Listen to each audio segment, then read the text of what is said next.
योग माया ने ऐसा किया कि जो कंस के मथुरा में दो प्रकार के लोग रहते थे। एक तो थे जो कंस के अनुयायी थे और एक थे जो भगवान कृष्ण से प्रेम करते थे, नंद बाबा से प्रेम करते थे, वसुदेव जी से प्रेम करते थे और कंस के आदमी नहीं थे। तो योग माया ने, ऐश्वर्य शक्ति ने पता क्या किया?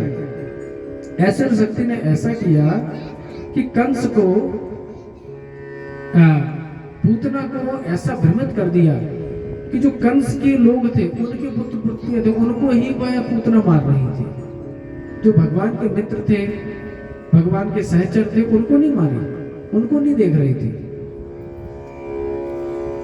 तो इस प्रकार से पूतना कंस के ही लोगों को मारती जा रही है। अंत में पूतना आती है कहां? गोकुल। गोकुल में देखती है पूतना कि यहाँ तो सभी लोग बड़े सुंदर सुंदर हैं। वह भी मायाचारिणी थी, इच्छाधारी थी। तो उसने क्या किया? अपनी इच्छा से एक सुंदर स्त्री का रूप बना लिया। ऐसा लग रहा था उसको देख के मानो स्वयं लक्ष्मी हो। जब इस प्रकार से पूतना लक्ष्मी का रूप बना करके जाती है, किसी ने उसको रोका नहीं। सीधे वो तो नंद घर में पहुंच गई। नंद घर में जैसे ही पहुंचती है और सीधे उसने बालक को उठा लिया। बालक को उठा करके खिलाने लगी। यशोदा मैया से कह रही है कि अरे यशोदे, तूने कब से बालक को दूध ना पिलाया है? देखो तो दूध इसके ओंठ कैसे पकड़ाए गए हैं। लाओ, मैं अपना दूध पिलाऊं। मेरा दूध ऐसा कि जो बालक मेरा दूध पिए वो चैन की नींद सोए। भगवान इसकी गोदी में आए, भगवान आंख नहीं खोल रहे हैं। क्यों? भगवान सोच रहे हैं कि अरे कि सबसे पहले क्या इस पूतना का ही दर्शन करना पड़ेगा क्या? तो भगवान ने अपनी आंखें बंद कर ली। आचार्य ने दूसरा भाव दिया। भगवान मानो अपने ही दूसरे स्वरूप शिव जी का ध्यान कर रहे हैं कि अरे ये विष खाने का स्वरूप तो मेरा नहीं है, ये कार्य तो शिव जी करते हैं। तो हे मेरे गुणावतार, आप आइए और ये विष ग्रहण करिए। इस प्रकार से विष ग्रहण करवाया शिव जी के। दूसरा भाव, कई प्रकार के आचार्यों ने बहुत सारे भाव दिए हैं। मानो भगवान सोच रहे हैं कि अगर नैनों से नैन मिल जाएंगे तो इसको पता चल जाएगा कि मैं विष्णु हूं। व्यक्ति को देख के पता नहीं चलता, लेकिन जैसे व्यक्ति की आंखों में देख लेते हैं तो उसका भाव पता चल जाता है। इसलिए जो चोर होता है ना, कभी आंखें नहीं मिलाएगा, इधर उधर देखेगा। इसलिए जानवरों की आंखों में भी कभी नहीं देखना चाहिए, क्योंकि वो आंखों में देख के पता चल जाता है उनको कि हम डर रहे हैं कि नहीं डर रहे हैं। हमारे वृंदावन में खूब बंदर है, अगर आप उनकी आंखों में देखोगे तो आपके ऊपर झपट्टा पकड़ देंगे, फिर आंखों में देखोगे तो कुछ नहीं करेंगे। तो आंखों से ही सब पता चलता है। तो भगवान कह रहे हैं कि अगर मैंने आंखें बंद कर ली तो मेरा क्या प्रयोजन है, इसको पता नहीं चलेगा। तो भगवान ने, अब इसने भगवान को दूध पिलाना शुरू किया। अब भगवान तो पक्के ग्वारिया हैं, तो पहले तो हाथ से सारा विष साफ कर दिया। जैसे ग्वारिया होता है ना, पहले जब गाय क्या या भैंस की धार निकालता है तो पहले एक दो धार जमीन में निकालता है ना, और फिर इसके बाद बढ़िया से जो अच्छा दूध है वो कमोरी में, मटकिया में या बाल्टी में लगाता है। ऐसे ही भगवान भी पहले अच्छे से हाथ से सब कालकूट भी साफ कर दिए, एक दो धार इधर उधर फेंक के फिर चुस्का लगाया। उनको तो कड़वा कड़वा लगा। अब कहां तो यशोदा मैया का दूध और कहां पूतना। अब बालक को कड़वा दूध पिलाओ, तो बेकार दूध पिलाओ तो आपको पता चल जाएगा, वो पिएगा ही नहीं। और भगवान तो वैसे भी माखन मिश्री खाने वाले, मीठी वस्तु खाने वाले। भगवान को तो गुस्सा आई, भगवान ने लगाया एक चुस्का और दूध तो छोड़ो, उसके सीधे प्राण ही पी गए। अब वो तो चिल्लाने लगे, मुंच मुंच, छोड़ो छोड़ो छोड़ो। अब क्या था, जब कष्ट आता है ना तो व्यक्ति का वास्तविक स्वरूप दिख जाता है। ऐसे तो व्यक्ति अपने आप को ढक के रखे। पूतना अपने वास्तविक स्वरूप में आ गई उसका शरीर बढ़ने लगा। नंद बाबा का जो सूत का ग्रह, अभी कृष्ण 6 दिन की तो है, छठी का दूध था ये। क्योंकि कृष्ण नंद बाबा ने सोचा था आज छठी का उत्सव है, छठी का उत्सव रात्रि का होता है, दिन का समय खाली है, रात तक हम आई जाएंगे मथुरा से, इसलिए कर देने के लिए चले गए थे। इतने में ही ये आ गई पूतना। पूतना का विशाल का शरीर, कहते हैं उसके जो दांत है ना वो थे हल जैसे, उसकी नाक थी तो ऐसा लग रहा था कुआं हो, या फिर कहो पर्वत की गुफाएं हो। उसके स्तन ऐसे लग रहे थे मानो साक्षात पर्वत हो। उसके हाथ पैर ऐसे लग रहे थे जैसे पुल हो। उसका पेट ऐसा लग रहा था जैसे सूखा हुआ तालाब हो। उसके बाल एकदम लाल लाल बिखरे हुए थे। आंख ऐसी लग रही जैसे बड़े बड़े कुएं हों। इस प्रकार से विशाल का है। तो धड़ाम करके कहां गिरी पता है? माया शक्ति ने गोकुल में नहीं गिरने दिया, नहीं तो गोकुल वासियों को नुकसान हो जाता। तो माया शक्ति ने कहां गिराया उसको? कंस का ही, गोकुल के बगल में कंस का एक बहुत बड़ा बागान था 8-10 किलोमीटर का। तो उसी में 6 मील की पुत्र जाके गिर पड़ी, मर गई। इतने में जितनी गोपियां हैं दौड़ करके आई, जैसे तैसे उसके ऊपर चढ़ी और वहां से कृष्ण को लाई। कृष्ण को जैसे ही उतार के लाई, देख रहे हैं कृष्ण तो आराम से खेल रहे हैं, न रो रहे हैं न कुछ। सबको लगा कि अरे ये पिशाचनी डाकनी लाला को ले गई थी, कहीं कुछ हो ना जाला, मैं नजर उतार दूं। यशोदा मैया किसी को भी ना नहीं कर रही है कि पता नहीं किसका टोटका काम कर जाए, इसलिए हर कोई लाला की नजर उतार रहे हुए है। जब सबने नजर उतार ली तो यशोदा मैया भी तो परम विदुषी है। सबसे पहले उन्होंने गाय की पूंछ को कृष्ण के चारों ओर घुमाया। नजर उतारने का सबसे अच्छा तरीका है गाय की पूंछ। फिर और भी अगर नजर उतारना है तो गौमूत्र का सेवन करा दे, गौमूत्र से उसको स्नान करा दे। सबसे पहले कन्हैया को गौमूत्र से स्नान कराया गया कि कहीं टिटनेस विटनेस ना हो जाए। फिर इसके बाद कृष्ण को भगवान के ही नामों से, कृष्ण को उनके ही नामों से अलंकृत किया गया, 12 तिलक लगाए गए। इसके बाद बहुत तरीके से उनकी नजर उतारी गई। यशोदा मैया ने भी अनेक भगवान के नाम लेकर उनकी नजर उतारी और उनके एक एक अंगों पे भगवान के नाम लेते जा रही हैं और कह रही हैं मानो कि ये भगवान ऋषिकेश तुम्हारी इंद्रियों की रक्षा करे।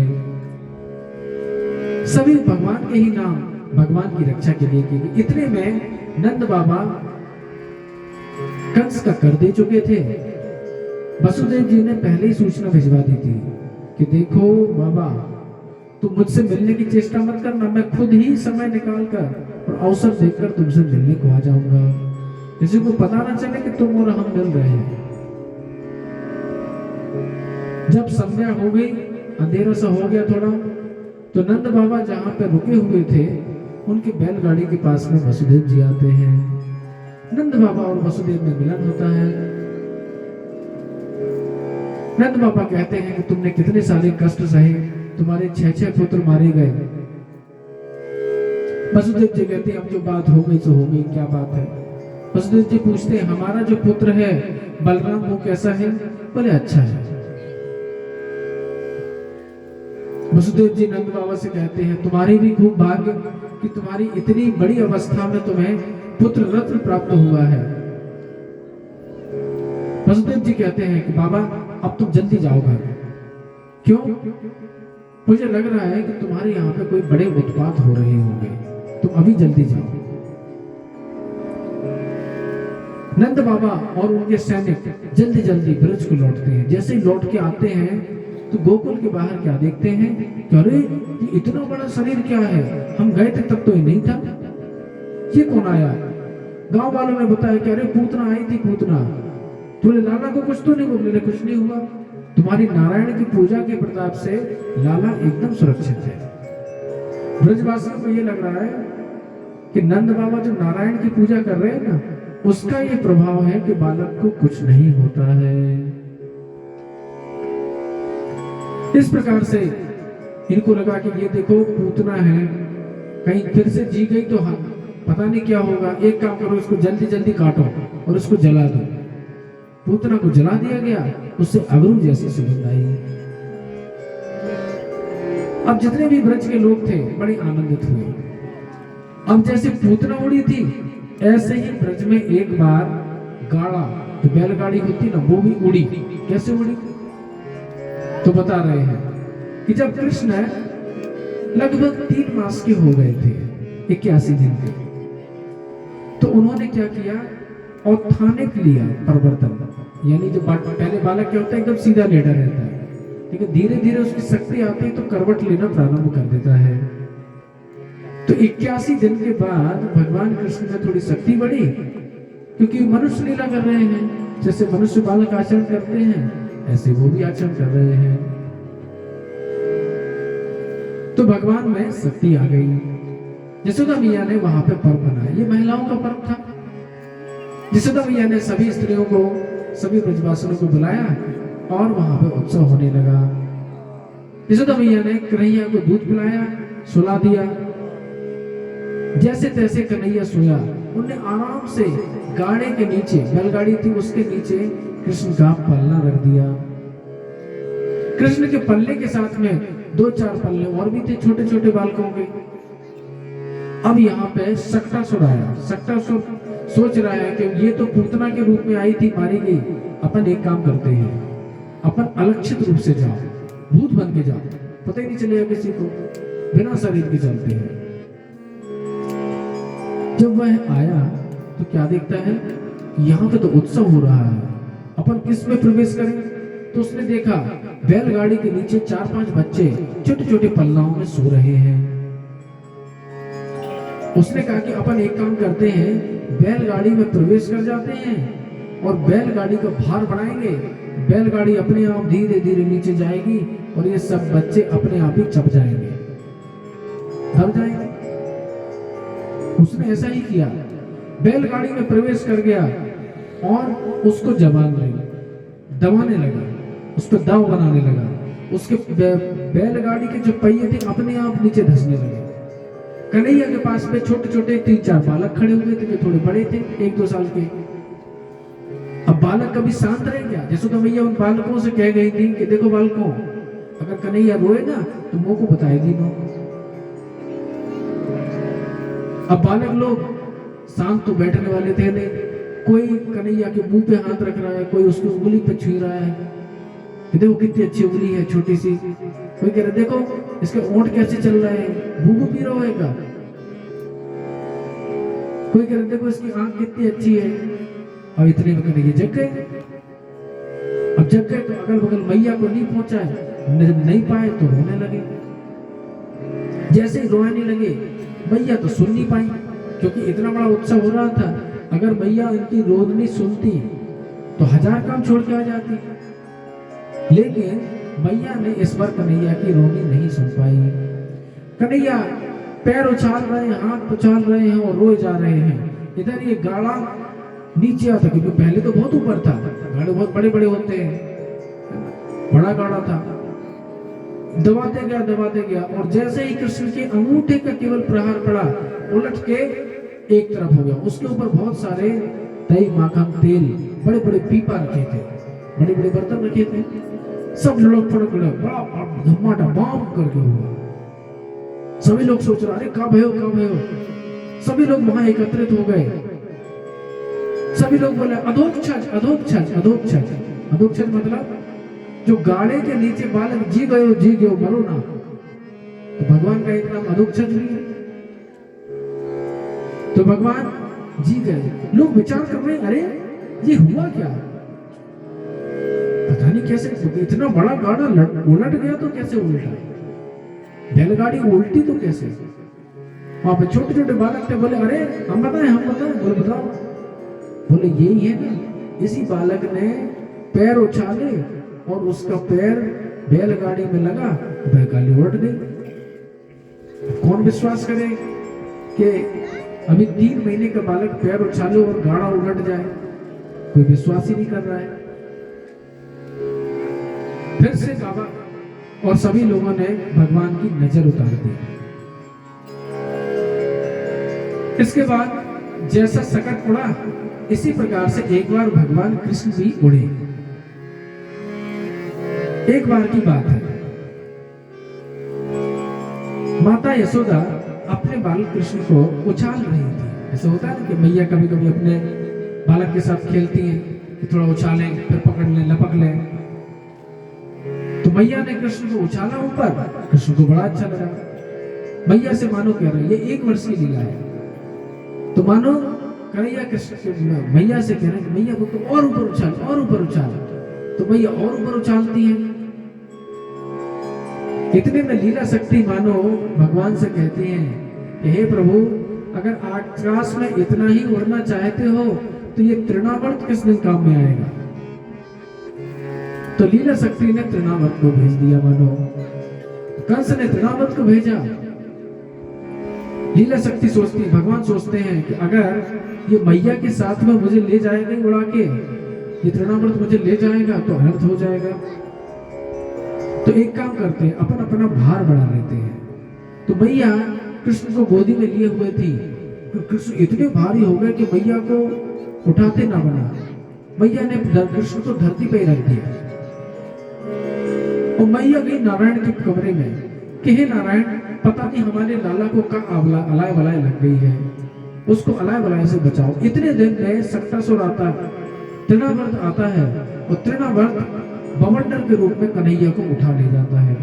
पूरे ब्रज में धूल ही धूल, कोई अपने आप को भी नहीं देख पा रहा है, ऐसी धूल वहां पे चढ़ी है।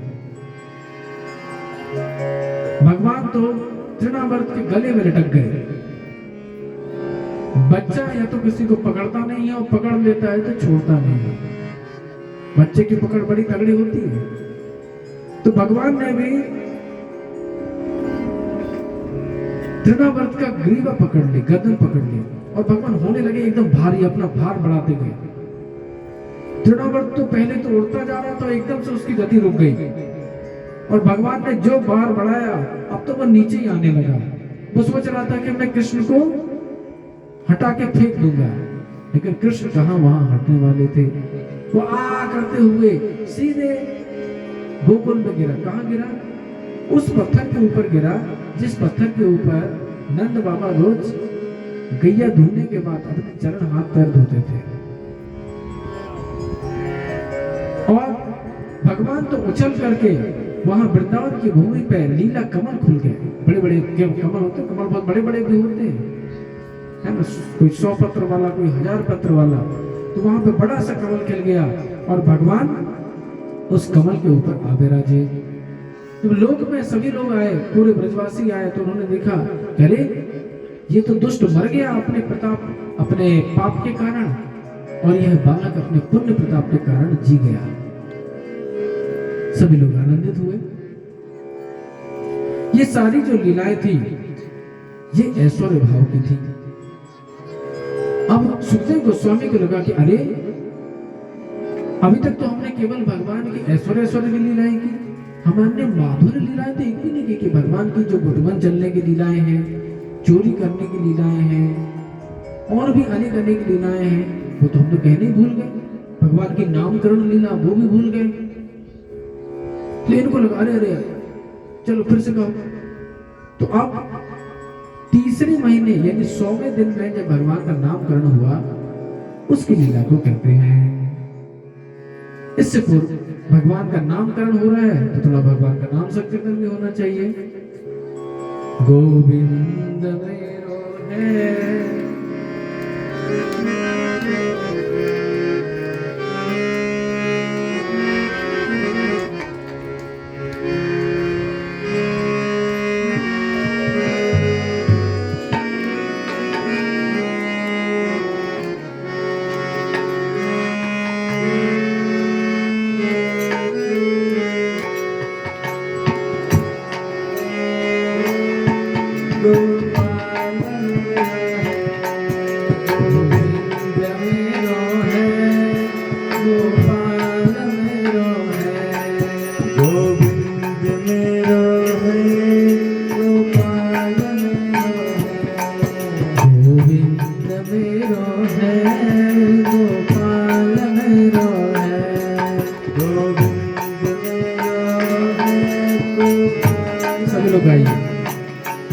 गोविंद मेरो है, गोपाल मेरो है।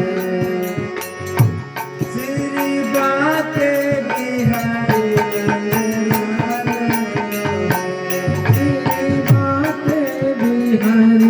नंदलाल मेरो है। श्री बाके बिहारी नंदलाल मेरो है। श्री बाके बिहारी नंदलाल मेरो है।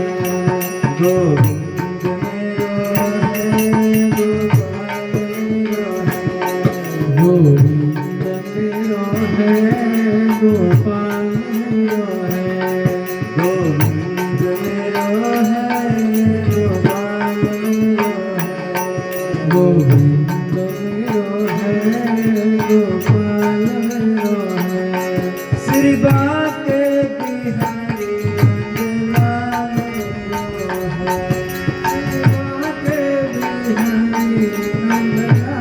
मेरो है। श्री बाके बिहारी नंदलाल मेरो है।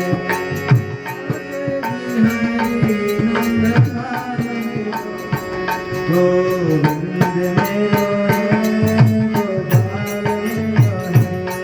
गोविंद मेरो है, गोपाल मेरो है।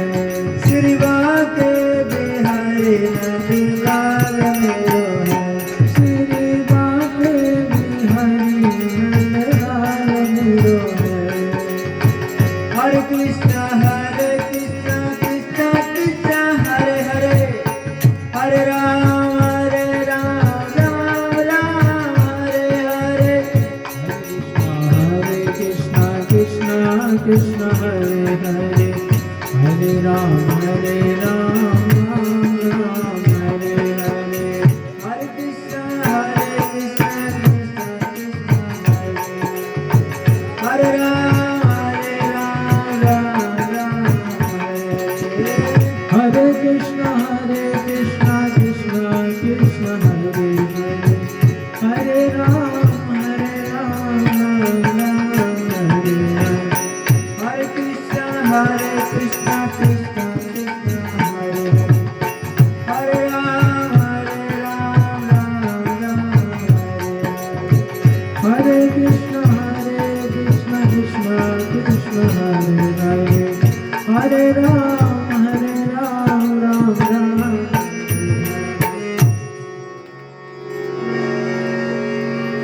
तो इसके बाद सुखदेव गोस्वामी अब भगवान की सुंदर जो मनोहर नामकरण की लीला है वो सुनाते हैं।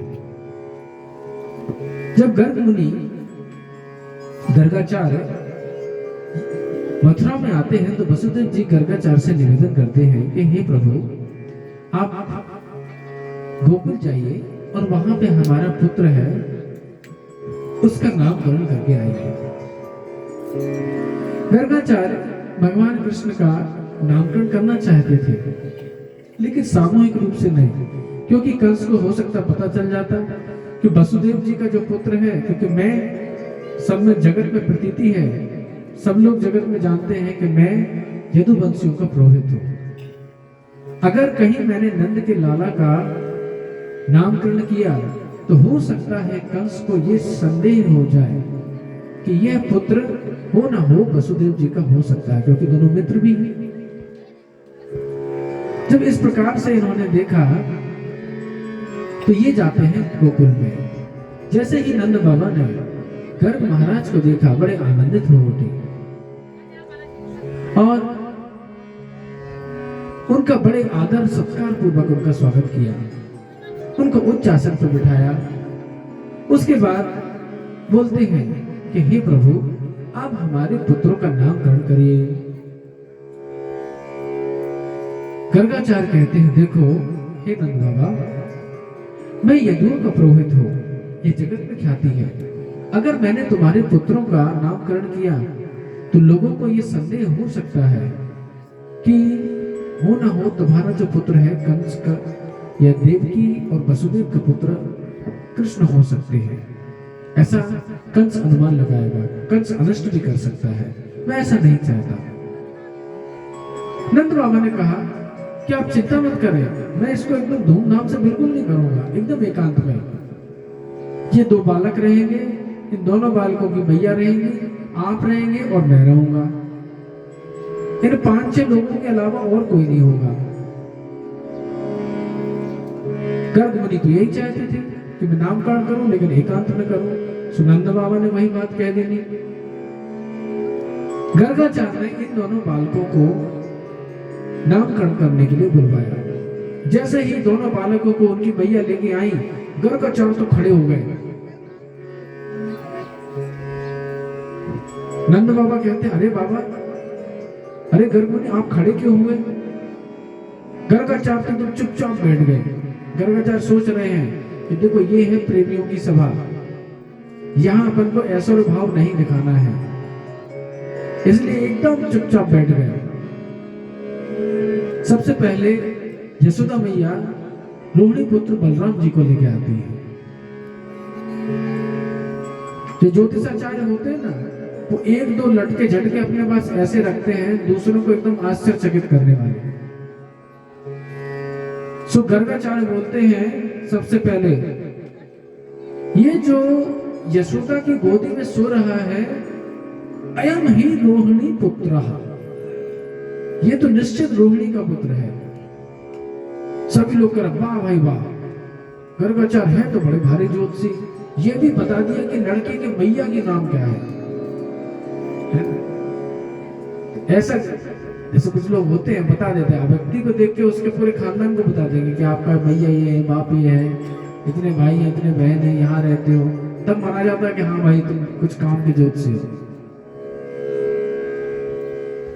तो जब इन्होंने ये कहा तो मान गए। बोल रहे कि ये जो बालक है ना, इसका नाम राम रखा जाएगा क्योंकि आनंद देने वाला होगा। ये बलशाली होगा तो इसलिए इसका नाम बलराम भी रखा जाएगा। और इसका एक नाम संकर्षण भी होगा क्योंकि ये 2 परिवारों में मेल कराने वाला होगा, अर्थात यदुवंश में और पांडवों में मेल कराने वाला होगा, इसलिए इसका नाम संकर्षण भी है।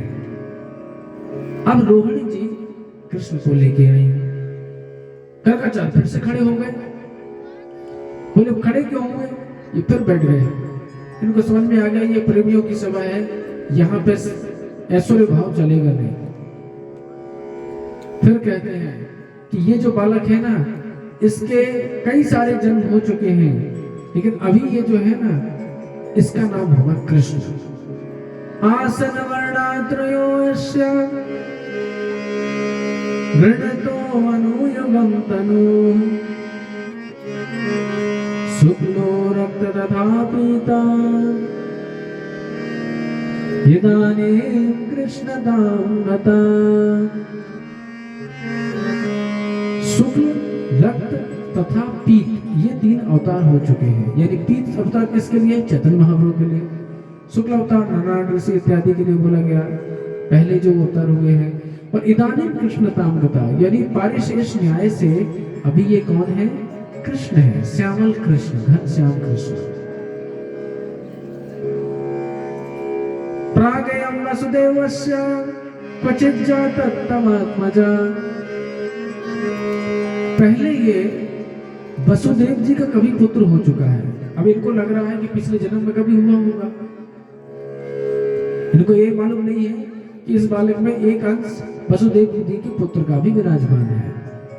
लेकिन नंद बाबा क्या सोच रहे हैं कि इस जन्म में तो ये मेरा ही बालक है, पिछले जन्म में कभी वसुदेव जी का भी हुआ होगा। ऐसा हो जाता है कभी कभी कि कोई व्यक्ति यहाँ जन्म, अगले जन्म में पड़ोसी के जन्म में हो जाता है आसक्ति के कारण। इस प्रकार से भगवान की बहुत सारी लीलाओं का वर्णन किया। और गर्ग मुनि कहते हैं कि देखो बाबा, ये जो तुम्हारा आत्मज है ना, तस्मात् नंदात्मजोऽयं ये नारायणा समो गुणैः श्रिया कीर्तनानुभावेन गोपायस्व समाहिता। तो नंद जी, हे बाबा देखो, ये तुम्हारा जो पुत्र है ना, इसकी तुम गुण संपत्ति और सौंदर्य सभी भाव से ये नारायण के समान है। नारायण समो गुण ही। अभी इनको लग रहा है कि नारायण की कृपा से हुआ है तो इसलिए कुछ नारायण का अंश होगा। इनको उल्टी बात मालूम नहीं है कि नारायण कृष्ण के अंश है, ये नहीं जानते ये नंद बाबा। तो इस प्रकार से नंद बाबा ने गर्ग मुनि से ज्ञान प्राप्त किया कि इसका अच्छे से लालन पालन करो। ये गुणों में, ऐश्वर्य में, भाव में सभी प्रकार से नारायण के समावि है, लेकिन तुम इसकी अच्छे से रक्षा करो। तो उनके वात्सल्य भाव की इन्होंने रक्षा की। अब क्या था, भगवान 100 दिन के हुए। कुछ ही दिनों के बाद जब 5-6 महीने के हो गए तो बूढ़ी बूढ़ी गोपियां आई और यशोदा से कहती हैं, अरे यशोदे, लाला को न खोलो छोड़ोकर, लाला को खोलो छोड़ोगी ना तो लाला के हाथ पे खुलेंगे, जल्दी चलो फिर वो सीख जाएगा। तो अब यशोदा मैया ने कृष्ण को खुला छोड़ना शुरू कर दिया। कृष्ण अब घुटमन चलने लगे, अब बकैया चल रहे हैं कृष्ण।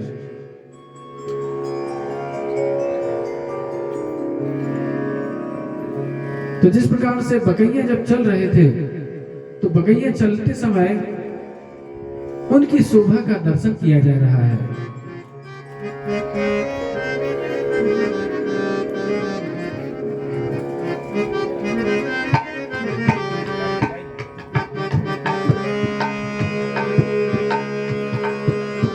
का चिंतन कर रहे हैं। आहा, कैसी सुंदर भगवान की शोभा है। भगवान छोटे से 5-6 महीने के बालक हैं, अभी अभी घुटमन चलना उन्होंने प्रारंभ किया है। मैया ने पैरों में घुंघरूदार छोटे छोटे नुपुर पहना दिए हैं, हाथों में छोटे छोटे मोतियों के कड़ोला पहना दिए हैं, उनमें भी छोटे छोटे घुंघरू बजे हैं। जब चलते हैं तो छुन छुन की आवाज आती है। पैरों में जैसे छुन की आवाज है तो पीछे मुड़ के देखते हैं कि कहां से आ रही है। जैसे भगवान कृष्ण पीछे मुड़ते हैं तो उनकी ग्रीवा जो मूर्ति है, भगवान कृष्ण की जो ग्रीवा है वो भी बड़ी सुंदर है, उसमें त्रिवली है, 3 लहरें रहती हैं। और वो जो मूर्ति है तो उसकी शोभा का क्या कहना। भगवान के माथे पे मैया ने गोलोचन का बड़ा सुंदर तिलक लगाया हुआ है। भगवान की जो लटोरियां हैं वो बड़ी ही सुंदर है। और भगवान की जो बागा, भगवान का पीताम्बर छोटा सा, भगवान की कमर पर छोटी सी करधनी वो भी किन-किन कर रही है, खन-खन कर रही है चलते समय। भगवान ने सारे आभूषण पहने हुए हैं, गले में बगनखा वो धारण किया हुआ है, माथे पे सुंदर डिठौना शोभा दे रहा है। 6 महीने के बालक बड़े सुंदर शोभा को प्राप्त हो रहे हैं। जैसे ही कभी भगवान खिरक में रहे, यानी गौशालाओं के आसपास रहे, तो कभी कभी गोपिकाएं आ जाएं और गोपिकाएं कहती हैं कि देख लाला, तू हुआ है 6 महीने को और ये जो बछड़ा भय हुआ है ना, ये है 2 दिन को। देखे तू में ज्यादा दम है कि इन बछड़ों में ज्यादा दम है। तो एक काम कर, या कि तू पूछ पकड़ ले, अगर तेने या को डांट लियो, तेने या को रोक लियो तो समझो जाएगा कि तुम्हें दम है, नहीं तो हम तो फिसड्डी समझेंगे। अब बालक ने तो पूछ पकड़ ली और ये बछड़ा तो डर के मारे भागने लगा। अब भगवान कृष्ण वहां गोबर में और गोधुली में लटकते जा रहे हैं, फिसलते जा रहे हैं और वो बछड़ा दौड़ता जा रहा है। अब इसमें इतनी बुद्धि तो है नहीं कि अगर छोड़ दें तो बच जाए। तो पूरे गौशाला में जहां गोबर पड़ा हुआ है वहां पे क्या कर रहे हैं, घूमे जा रहे हैं, घूमे जा रहे हैं। और जब यशोदा मैया देखती हैं, यशोदा मैया उन गोपियों को डांटती है कि अरे तुम बालक के साथ बालक हो गई हो, बालक को कहीं चोट फूट आ जाएगी तो बालक को उठाए और अपनी पल्लू से उन बालकों को पोंछे, पूरे गोबर को, गोमूत्र को। इस प्रकार से भगवान की दिव्य जो कर्दम वाली शोभा है, कर्दम यानी उनके शरीर में गोमूत्र, गोमूत्र, मिट्टी, गोबर ये सब लगा हुआ है और उसकी अनुपम शोभा हो रही है। कभी कभी ये बालक, अब जब ये बालक बड़े हो गए तो एक बार नंद बाबा की जो पौर है ना, उसका जो मुख्य दरवाजा है और उसकी जो चौखट है वो बड़ी भारी है। पहले के जो दरवाजे भी होते थे ना, बड़े बड़े होते थे राजा महाराजाओं के, और उनकी चौखट भी एक एक फुट ऊपर होती थी। तो भगवान छोटे से बालक थे, जैसे तैसे चौखट पे खड़े हो गए। अब चौखट पर खड़े तो हो गए, चौखट पे पैर भी रखा और चौखट के बीच में लटक गए। अब उनको इतना आत्मविश्वास नहीं हो रहा है कि हम नीचे उतर पाएंगे कि नहीं, और बीच में ही लटके हुए और रो रहे हैं। एक वहां पे ब्रह्मवादी आ रहे थे, वो वहां पे देख के भगवान की शोभा को देख के ठिठक के रह गए। वाह! पीछे से दूसरे ब्रह्मवादी आए, बोल रहे तुम कह रहे थे ना क्या चिंतन करना चाहिए? बोले हम तो केवल एक ही चीज पे अब चिंतन करेंगे। बोले काय पे? बोले इस लटके हुए ब्रह्म पे। बोले कैसे? बोले हम नंद बाबा की उस चौखट को प्रणाम करते हैं जिस पे हमारा ब्रह्म लटक रहा है, क्योंकि बीच में कृष्ण लटके हुए थे। अब ना वो इधर पैर ला पा रहे ना इधर पैर ला पा रहे, क्योंकि छोटे हैं, चौखट बड़ी है। तो इस प्रकार से कह रहे हैं कि हम नंद बाबा को प्रणाम नहीं करते हैं, नंद बाबा की चौखट को प्रणाम करते हैं जिस पे हमारा ब्रह्म अटका हुआ है। हमारा जो वेद, हमारे जितने भी तपस्या, उसका फल यही है कि ऐसे सुंदर दर्शन हमें प्राप्त हो गए। बालक जब थोड़े और बड़े हुए तो और उनकी शैतानी बढ़ती गई। अभी घुटमल लीला ही चल रही है। कभी मैया की आंख बचा के ये नंद पौर पे बड़े बड़े बैल खड़े रहे नंद बाबा के, उनके सींग पकड़ लें। जैसे उन बैलों के सींग पकड़े, वो बैल तो खड़े हो जाएं। अब सींग के पकड़े हुए दोनों बालक झूल रहे हैं। गोपिकाएं कहती हैं क्या रे नंद बाबा, आप अपने पुत्र का पराक्रम तो देखिए, कैसे ये बैलों के साथ में युद्ध कर रहे हैं। बाबा उनको जैसे तैसे उतारे। बोले बाबा बाबा कह रहे हैं कि बेटा ये मरखमो है, काट खाड़ दो, मार दे दो। फिर इसके बाद अब बालक का स्वभाव होता है अग्नि और जल के पास वो ज्यादा जाते हैं, है ना। जहां पर भी पानी भरा रहेगा और जहां पे अग्नि जल रही होगी वो प्रयाग करके बालक वहीं जाएगा। तो ऐसे भगवान जहां अंगीठी जल रही होती है वहीं पास में जाने लगे। मैया उनको पकड़ के लाए। जहां पे तोता के मैना के पिंजरा थे उनमें हाथ देने लगे, मैया उनसे दूर के लाए। मैया कहे कितना हैरान कर रखो है, मुझे कोनो काम करना दे। इसके बाद गायों को पीने की जो होती है उसमें जाके छप छप करने लगे। मैया के मैं अभी तो तुम्हारा झबला बदला था, कितनी झबला बदलूंगी। इस प्रकार से मैया को हैरान करें। वहीं बगल में नारायण के मंदिर में ब्राह्मण लोग पूजा कर रहे थे। बाबा के यहाँ तो नित्य पूजन पाठ हुआ। जितने भी ब्राह्मण थे कन्हैया को लड़ुआ दिखा दिखा के उनको आप पास में बुलाए। कन्हैया घुटमन चलते चलते इनके पास पहुंच जाए। और इधर तो उनका जो पंच पात्र है, जो आचमन पात्र है, पंच प्रदीप है और पूजन की सामग्री है, उनको खींचने लगे। इधर तो खींचातानी होने लगी। कभी पंडित जी अपनी तरफ खींच रहे हैं, कभी कन्हैया अपनी तरफ खींच रहे हैं। जो वहां पे सामग्री और सब कुछ थी उनको ने बिगाड़ दिया। मैया जैसे तैसे मैया कह रहे अरे पूजा के मंदिर में नहीं आया करो, पंडित जी पूजा कर रहे हैं। इस प्रकार से मैया बार बार उनके शैतानी, उनकी चंचलता को देख के परेशान हो जाए। कभी दीपावली का दिन था, कभी दशहरे का दिन था। दशहरा का दिन होता है ना, जो हथियार होते हैं उनकी पूजा होती है। तो बाबा के आंगन में सारे तलवार, सारे भाले, सारे जितने भी आयुध हैं रखे हुए हैं। कन्हैया नजर बुझा के वहां पहुंच गए, वो तलवार को हाथ में उठा ली। रोहिणी जी दूर से देख रही थी कि अरे ये क्या कर लियो, अगर कहीं गिर गई तो कैसे हो जाएगी। रोहिणी जी दौड़ के जाती है, धीरे से तलवार को पकड़ती हैं, उठाती हैं। यशोदा मैया से कहती हैं अरे ठीक से पकड़ के रखो, बालक को ऐसे ना छोड़ो करो, अभी कुछ हो जा तो। इस प्रकार से कन्हैया बाल कृष्ण लाल बड़ी सुंदर सुंदर लीलाएं कर रहे हैं। अब थोड़े से और बड़े हुए, 1 वर्ष के हुए, तो भगवान अब घुटमन नहीं चल रहे। 1 वर्ष में बालक चलने लगता है। तो 1 वर्ष में चलने के बाद उनकी अलग प्रकार की लीला हुई। अब यहाँ पे चोरी की लीला, माखन चोरी, सब ये लीला प्रारंभ हो गई। जब भगवान तृणावर्त के ऊपर लटके हुए थे ना, तो तभी आंखों से देख रहे थे। जैसे गूगल मैप होता है ना आजकल, पहले पता चल जाता है कि कौन सी जगह, कौन सा चौराहा कहाँ पे निकलेगा। तो पहले ही भगवान ने अपनी आंखों में सारे मानचित्र बिठा लिए थे कि कौन सी गली कौन से गोपी के घर पे निकलती है, कि भागेंगे तो सीधे अपने नंद घर पे आ जाएंगे, नंद भवन में। तो इस प्रकार से अब जैसे ही 1 वर्ष के हुए, अब क्या था, अब तो इनकी माखन चोरी की लीला प्रारंभ हो गई। भगवान सोच रहे हैं सबसे पहले चोर को चोरी अपने घर में करना सीखनी चाहिए।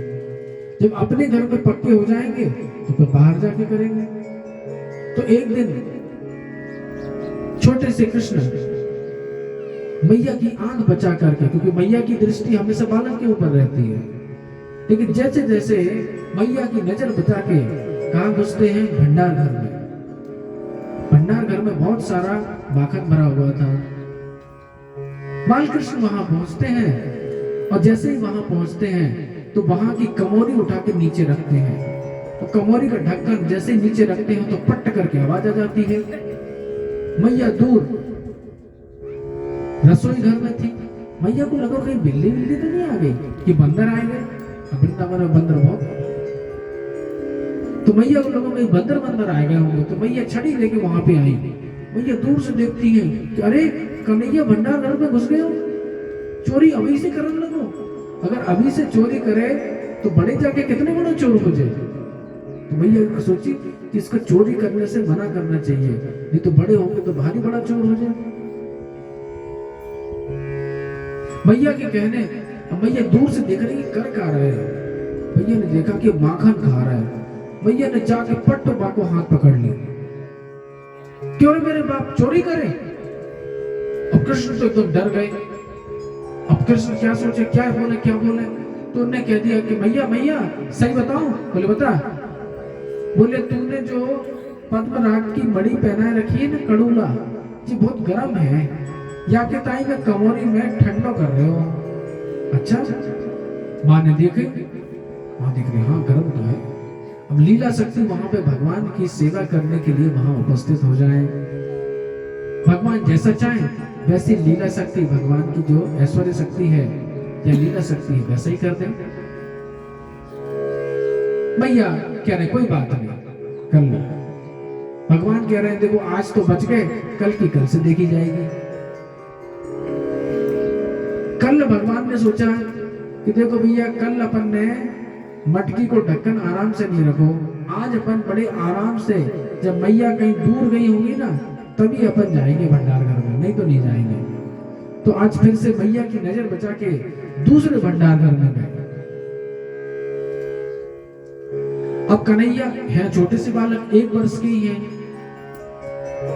कमोरी जैसे तैसे उठाई, आराम से खंबे के पीछे आ गए और ये माखन खाने लगे। अब वो खंबे भी सामान खंबे नहीं है, पद्मराग मणि के बने हुए हैं, और उसमें अपना ही प्रतिबिंब दिख रहा है। अब कन्हैया ने जैसे ही अपना प्रतिबिंब देखा, कन्हैया डर गए। कन्हैया को लगा कि ये मैया ने कोई पहरा बैठा लिया है, कोई पहरेदार है, छोटा बालक है। तो कन्हैया कह रहे हैं उससे न कहियो, देखो आधो तो है और आधो मोरो है। तो एक लोनी उस खंबे को खिलाते जाए, अपनी परछाई को। अब खंबा कभी माखन खाएगा, टप टप करके नीचे गिरे, और एक अपन खुद गया है, बोल रहे हैं अरे भैया माखन तो बड़ा मीठो है, तो खाका है ना रहो है। मैया जब पीछे से आई और देख रही है कि कन्हैया बतरा किसके साथ रहा है, लग रहा है आज किसी अपने सखा को ले आयो है, बाकी संगे बतराए रहो है। जब इस प्रकार से मैया लय देख रही है लीला, तो मैया अंदर आई, वो कन्हैया रोने लगे। कन्हैया बोले, मैया बोले कब हो कब हो। कन्हैया कह रहे हैं भैया ये देखो तुमने ये अपने आप में चोर आ गए हो है। अच्छा तो तुमने बाको रोको काहे नहीं? भैया मैं बाको रोकूं तो वो मुंह को रोके, मैं उनको डांटूं तो वो भी मुंह को डांटू करे। देखो ना कैसो ढीठ चोर है, अब परछाई में जैसा हम करें वैसे वो करे। मैया कह रही है अरे कन्हैया ऐसे लीला ना करे, तेरे नजर लग जाए करे। मैया बार बार भलैया ने और कन्हैया को गोद में ले ले। मैया कन्हैया से कह रही है देख जितनो माखन है तेरो माखन है, जब भी तो को भूख लगी करे आराम से खा लियो करो। एक बार कृष्ण को माखन की बड़ी आनंद लग गया।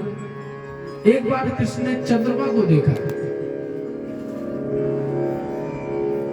जैसे ही चंद्रमा को देखा मैया से पूछते मैया मैया ये चंद्रमा कहाँ है?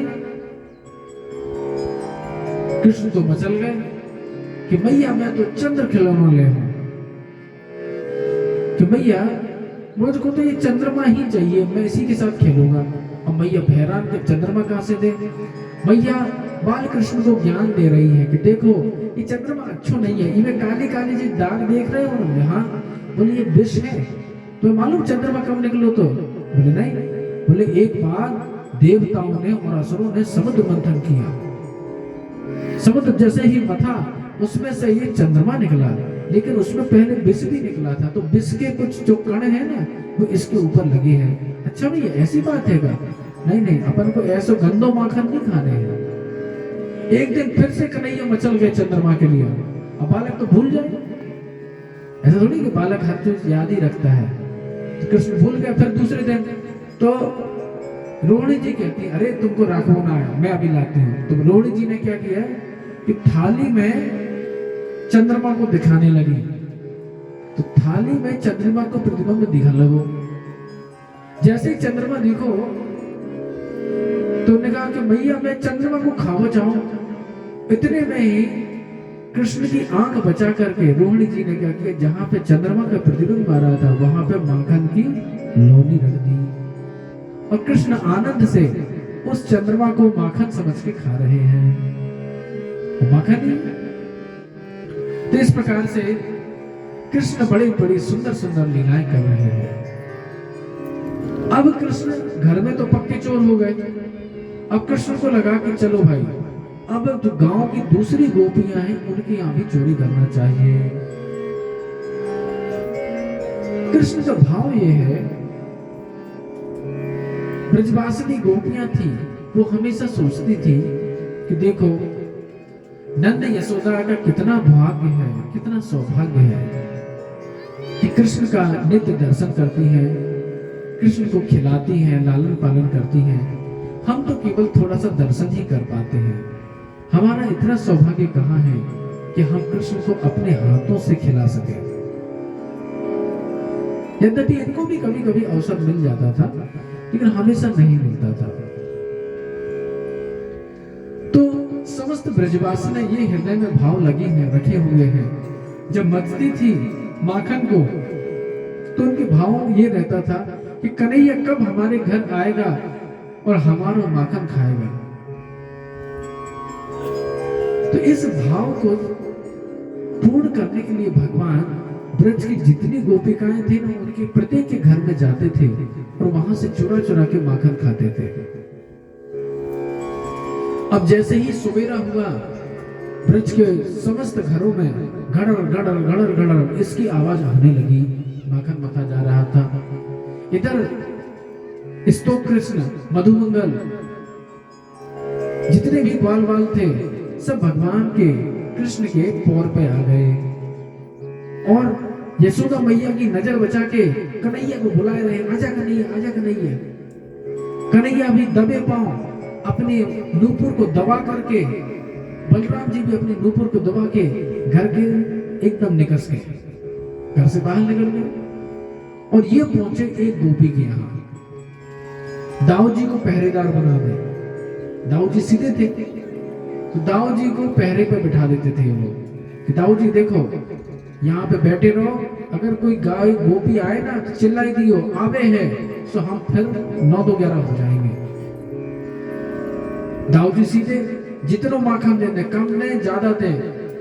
दाऊ कभी ये ना पूछे कि कम काहे दियो, दाऊ जी सीधे दे। ऐसे होता, सीधे व्यक्ति को पहले फंसा दिया जाता है। तो कन्हैया ने दाऊ जी को सुरक्षा के टाइम बिठा दिया कि भाई देखे रही हो कोई गोपी आए तो आवाज लगा दियो, हम 9-11 हो जाएंगे। अब एक दिन गोपी के यहाँ जाते हैं, सुबह की बेला है, प्रातः काल, अभी अभी अरुणोदय हुआ है, सूर्योदय। जहां पे कमोरियां रखी थी, दही माखन रखा था, वहां पे एकदम अंधेरा था, केवल एक दीपक जल रहा था। कृष्ण उस घर की साकर खोलते हैं, उस घर के अंदर प्रवेश कर जाते हैं, दीपक को बुझा देते हैं कि जिससे कोई हमें देख ना ले। लेकिन अंधेरा होने के वहां पे खड़ा मटकियां रहती हैं, आवाज आ जाती है। इतने में गोपी आती है, बोली कौन है कौन है कौन है? कन्हैया बोलते कौन है क्या है? हम है, कन्हैया है, नंद बाबा के लाला। तो बोले या कैसे? कन्हैया बोलते अरे दादी दो को हो गए हो। बोले कैसे? बोले बंदर हमारे पीछे लग गए, हमें लोगो हमारी पोर आ गई। बोले अच्छा, तो फिर तुम्हारा जो हाथ कमोरी के अंदर कैसे चलोगे? बोले दादी ये देखो तुम्हें माखन राखो ना है, कितनी चीटियां हो रही हैं, ये 1 ये 2 या 3। बोले अच्छा, और ये तुम्हारे साथ इतने सारे सखा कैसे आ गए? तुम्हें अकेले आना चाहिए था। बोले ये साक्षी हैं, गवाही दे रहे हैं कि हम चोरी नहीं कर रहे हैं। बोले अच्छा, और ये तुमने हमारे बच्चों की चुटिया खटिया से काय बांध दी थी और इनको जगाएगा वो चोटियां लेके? बोले अरे सुबह हो गई है, जागेंगे नहीं का? सुबह होने के बाद सोना नहीं चाहिए? अच्छा, इतने में उस दादी की नजर बता के जो कमोरी हाथ में थी उसको ना नीचे दे मारी, पटाख करके फूट गई। दादी को चिढ़ाते हुए और वहां से सब के सब 9-11 हो गए। सब ब्रजवासिनी आपस में चर्चा कर रही हैं कि अरे ये कन्हैया कितना उत्पात करे, दिन रात उत्पात ही उत्पात किया करे, अच्छी बात नहीं है। एक चतुर्सी बहू आई थी, नौ वधू आई थी, एक नई वधू ब्रज में आई थी। नई वधू सुन रही थी कृष्ण के बारे में। नई वधू अपना ज्ञान देती है कि अरे तुम लोगों को चोर पकड़ना ना है, चोर कभी ऐसे पकड़े जाएगा हल्ला मचाए से। देखो चोर के लिए पहले शांति बनाना चाहिए, जब चोर घर में आ जाए तब पूरा धावा देके बाको पकड़ लेना चाहिए। बोले अच्छा ठीक है बहू, इस बार तुम ही पकड़ियो। बोले ठीक है। अगले दिन भंडार घर को खोल दिया गया। वो गोपी है भंडार घर के पीछे दरवाजे के ओट में खड़ी हो गई। कन्हैया आए, कन्हैया आज अकेले ही आए। इत देख उत देख, आगे देख पीछे देख, ऊपर देख नीचे देख, सब और देखो, जित और गोपी थी वह और ही ना देखो। गए कमोरी देख के तो ये सब कुछ भूल गए, मटकिया जैसी देखी सब भूल गए, सीधे गए और माखन खाने लगे। गोपी सोच रही है पकड़ लूं क्या? गोपी ने चले नहीं, भूखे को सताना अच्छी बात नहीं है, पहले या को भरपेट माखन खा लेना। जैसे ही भरपेट माखन हुआ और ये चित्रकारी होने लगी, बच्चे होते हैं ना दीवारों पे चित्रकारी बहुत करते हैं, तो ऐसे ही जब कन्हैया माखन से चित्रकारी करने लगे और मटकियां फोड़ने को गए, तभी गोपी ने चट करके बाको पकड़ ली। नो क्यों रे चोरी करे? बोले ना गोपी हम चोरी नहीं कर रहे हैं। तो क्या करे? चल अभी तो को माँ के पास ले जाती हूँ। यशोदा मैया कहा करती थी ना कि पकड़ के लाओ तब मानो कि चोरी कर रहे। हमारे यहाँ कोई दूध दही की कमी है क्या? कृष्ण कह रहे हैं अरे गोपी छोड़ दे, तो को दंडवत, तेरे बिछियान को दंडवत, तेरे सारे घरवान को दंडवत, मुंह को छोड़ दे छोड़ दे। देख गोपी अगर तू मुंह को पकड़ लेगी ना तो तेरी फजीती हो जाएगी। गोपी कह रहे हैं मेरी क्या होगी? तेरी होगी। कृष्ण कह रहे हैं चलो चलते हैं, देखते हैं किसकी फजीती होती है। माँ गोपी ने लंबा घूंघट करो और कन्हैया को हाथ पकड़ के ये जान लगी। कन्हैया के जितने मित्र थे सब अगल बगल थे, एक साथ बोलिए। वहां आसपास ही सेना बहनी होने लगी। मधुमंगल कह रहे हैं क्यों जी बड़े चतुर बनते थे, आज तो पकड़े गए। कन्हैया कह रहे हैं कोई कर्म निकल आओ भैया। बोले कोई उपाय? बोले चलते चलो देखते हैं कुछ। जब नंद बाबा की पौर आ गई, इतने में कन्हैया बोलते अरे गोपी तूने तो हमें सही में चोर समझ लियो है, देख तेरे कड़ूला की हमारे ऊपर कैसे नीच उचट आई है। बोले अच्छा बोल एक काम करो दूसरों हाथ पकड़ा दे। कन्हैया ने क्या करो अपना हाथ तो छुड़ाया, वहां पे एक दूसरा गोप था बाको हाथ पकड़ा दियो। और कन्हैया ये पीछे के द्वार से नंद भवन से होके दौड़ दौड़ के मैया के पास में या गोपी से पहले ही पहुंच गए। गोपी दूर से ही चिल्ला रही है अरे यशोदा कहा करती थी ना कि चोर गठरी पे पकड़े जाओ, तो देखो या बार तो मुंह में भी माखन लग रहा है और हाथ में भी माखन लग रहे हो है। यशोदा मैया कह रही है अरे बाबरी की को पकड़ ले आई, मोरो लाला तो मोए पास ही बैठो है, देखो जो बैठो। वो गोपी कह रही है अरे तुम कैसे हंसी करो, हम देखो पकड़ के लाए हैं। यशोदा मैया कह रही है देखो तो अपना घूंघट उठा के तो देखो कीको पकड़ ले आई हूं। तो वो देख जैसे ही बात घूंघट उखाड़ो बात देखती है कि अरे ये तो हमारे देवर जी है। बाबा को देवर लगे छोटो बालक, ये तो झटक गई कि अरे जी कहां से आ गए। यशोदा इतने में कन्हैया बोलते हैं कि मैया ये बहुत झूठ बोली करे, ये पूरी चोटी है, कल आई थी जब बाबा दूध दे रहे देते ना तो अपना लोटा ले गई थी। इस प्रकार से कन्हैया ने बाकी फजीती कर दी।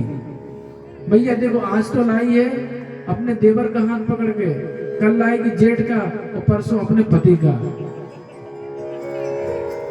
और वो बहू तो वहां पे पानी पानी हुई जा रही है, अपना फिर घूंघट नीचे करके घर को वापस आ जाती है। एक चतुर्सी गोपी नई वधू और फिर आई थी ब्रज में। बोले देखो जितनी बूढ़ी बूढ़ी गोपियां थी उनसे कहती हैं कि अरे सासू का हम या को पकड़ लेंगे लेकिन हम पहुंचा भी नहीं जाएंगे, इस ब्रज में तो सभी माया भी हैं, ले जाओ किसी को प्रकट कोई हो जाए, सो हम ले नहीं जाएंगे, हम जाके यहीं पकड़ लेंगे, बांध के रख लेंगे। बूढ़ी बूढ़ी गोपी कहती है ठीक है तो बांध के रख लो, हम पहुंचा हम आएंगे, चिंता मत करो। बोले ठीक है। बा गोपी ने भी जो भंडार घर हो बाकी खोल के रख दिए। साउंड कम करो। बा गोपी ने भी भंडार घर खोल के रख दिया। कृष्ण अकेले ही आए, इत देख उत देख आगे देख पीछे देख, जित और देखो, और जैसे माखन देखो सब भूल गए, फिर से माखन खाने लगे। गोपी ने सोचा कि पहले या को खा लेने दो बाद में बांधेंगे। अब जैसे ही कमौरी फोड़वे के हुए गोपी ने चट्ट हाथ पकड़ लिया। बोले लाला जी आज तो फिर पकड़े गए, आज ना बच पाओगे, मैं तुम्हें बांध के रखूंगी, ले तो नहीं जाऊंगी क्योंकि तुमने पिछली बार बड़ी फजीती की थी बा गोपी की, मैं तुम्हें यही बांध के रखूंगी। तो जैसे ही कन्हैया से कह रही है धर खंबा पे हाथ, जो खंबा है बाकी ऊपर हाथ रखो, तो कन्हैया जैसे ही हाथ रखते हैं कन्हैया के हाथों की शोभा को वो देखती है, वो तो एकदम मंत्र मुग्ध हो जाती है, मोहित हो जाती है। क्या आए इन सासों ने मुझे कितने कठिन काम में लगा दिया, ये हाथ कितने सुंदर हैं, ये हाथ तो चूमने लायक हैं और इनको बांधने पड़ेगा कब हुए।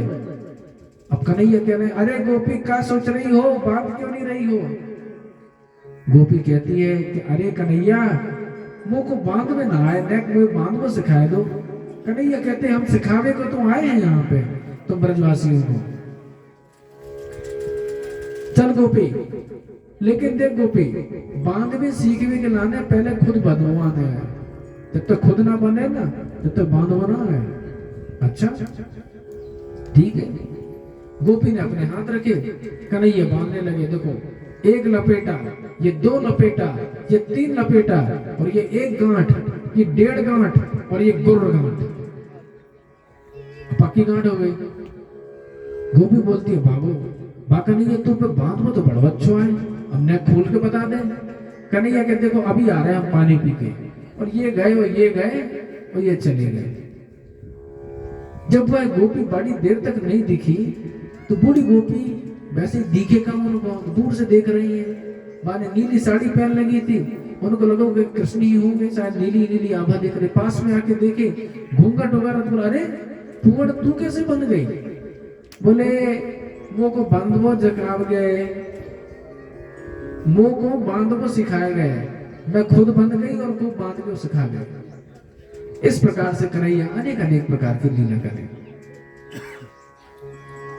एक बार और कन्हैया किसी गोपी के यहाँ पे जाए, पूरी की पूरी टोली जा रही थी। उस दिन तो क्या भयो कि एक रात्रि पहले कन्हैया ने बाकी जो अंधोटा था वो पूरा पी गए, और बाकी पति बात से भारी गुस्सा भय, कह रहे तुम्हें कुछ माखन रखो ना आए, ना दूध रखो आए, क्या काम की तुम लोग?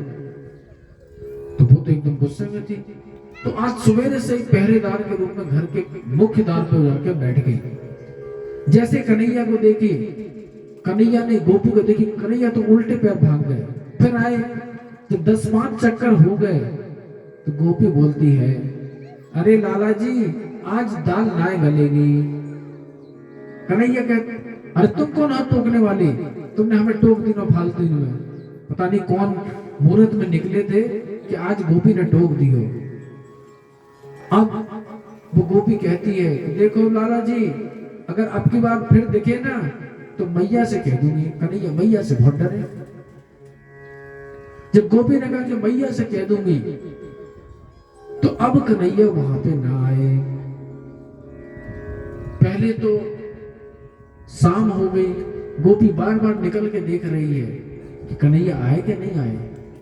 जब नहीं आए, मां गोपी को तो रात में भी नींद नहीं आई। जब दूसरा दिन हो गया, मां गोपी ने 4-5 गोपियों को लेके कही कि देखो कन्हैया कल से आज तक आयो ना है। उन लोगों को तो बिल्कुल अच्छा ना लगे। चलो चलो अपन नंद भवन चले। अब क्या करेंगे, यशोदा मैया को इनकी सारी शिकायत करके आएंगे कि ये क्या क्या कर रहे हैं। मानो यशोदा मैया को भी सुख देना चाहते हैं कि जो सुख हमें मिल रहा है माखन चोरी लीला का, ये यशोदा मैया को मिलना चाहिए।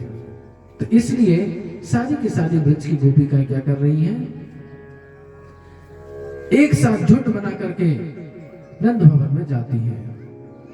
जैसे ही नंद भवन में जाती हैं, यशोदा मैया और कृष्ण उनकी गोदी में रहते हैं। यशोदा मैया ऊंचे सिंहासन पर बैठ जाती है। जैसे ही ऊंचे सिंहासन पर बैठती हैं, सभी गोपियां आती हैं, बोलती हैं, अरे यशोदे इस ब्रिज में या तो तुम रहोगी या हम रहेंगे, हम तो कहीं अन्यत्र चले जाएंगे। अरे वो यशोदा बोलती, का भयो? बोले देखो तुम्हारे लाला कैसे उत्पात करे। बोले क्या उत्पात करे? बोले वत्सान मुंचन कुचिद असमये, कि देखो गोपी, देखो मैया, ये तुम्हारा जो बालक है ना, हमारे बछड़ों को खोल दे। भैया कहिए तो अच्छी बात है, तुम्हारी सेवा कर रहे हो है। अरे भैया सही समय पे खोलते तो हम मना करते का, लेकिन ये तो क्वचित असमय, जब गायों को दोहने का समय नहीं है, बात से पहले ही छोड़ दे, बछड़ा सारा दूध पी जाए, हमें एक टपका भी ना मिले। भैया कहती है नैक माँ को डांट दियो करो। गोपी कहती है बाबी करके देख लियो, या को डांटो तो ये तो एकदम मुस्कुरा दे, और इसकी इतनी मोहनी मुस्कान है कि बा को देख के हमें मुस्कुरावो आ जाए, डांट को भूल जाए। यशोदा मैया कहती है, अरे या को तुम ही लोगों ने ढीठ बनाया है, पहले डांटो फिर मुस्कुरा दो, बालक ढीठ ना हुई तो क्या हुई है। मैया, एक गोपी मैया के कान में आई और कान में एकदम धीरे से बोल रही, मैया मैया एक बार बताओ, या तो चोरी भी करन लगो है, हैं? क्या तुम्हारी थाली गिलास कटोरी चुराएगा? बोले नहीं, इसकी तो जो नजर है ना बड़ी छोटी वस्तु पे है। बोले काय पे? बोले दूध घी माखन। बोले अरे गोपी, तुम्हें जितनी कमी लगी हुई हमारे घर से ले जाओ करो। गोपी के अरे मैया खिलाओ तो हमें भी अच्छो लगे, हम तो नित्य कहू करें कि लाला खा लो खा लो, वो ऐसे ना खाए, इसको तो चोरी में ही मजा आए।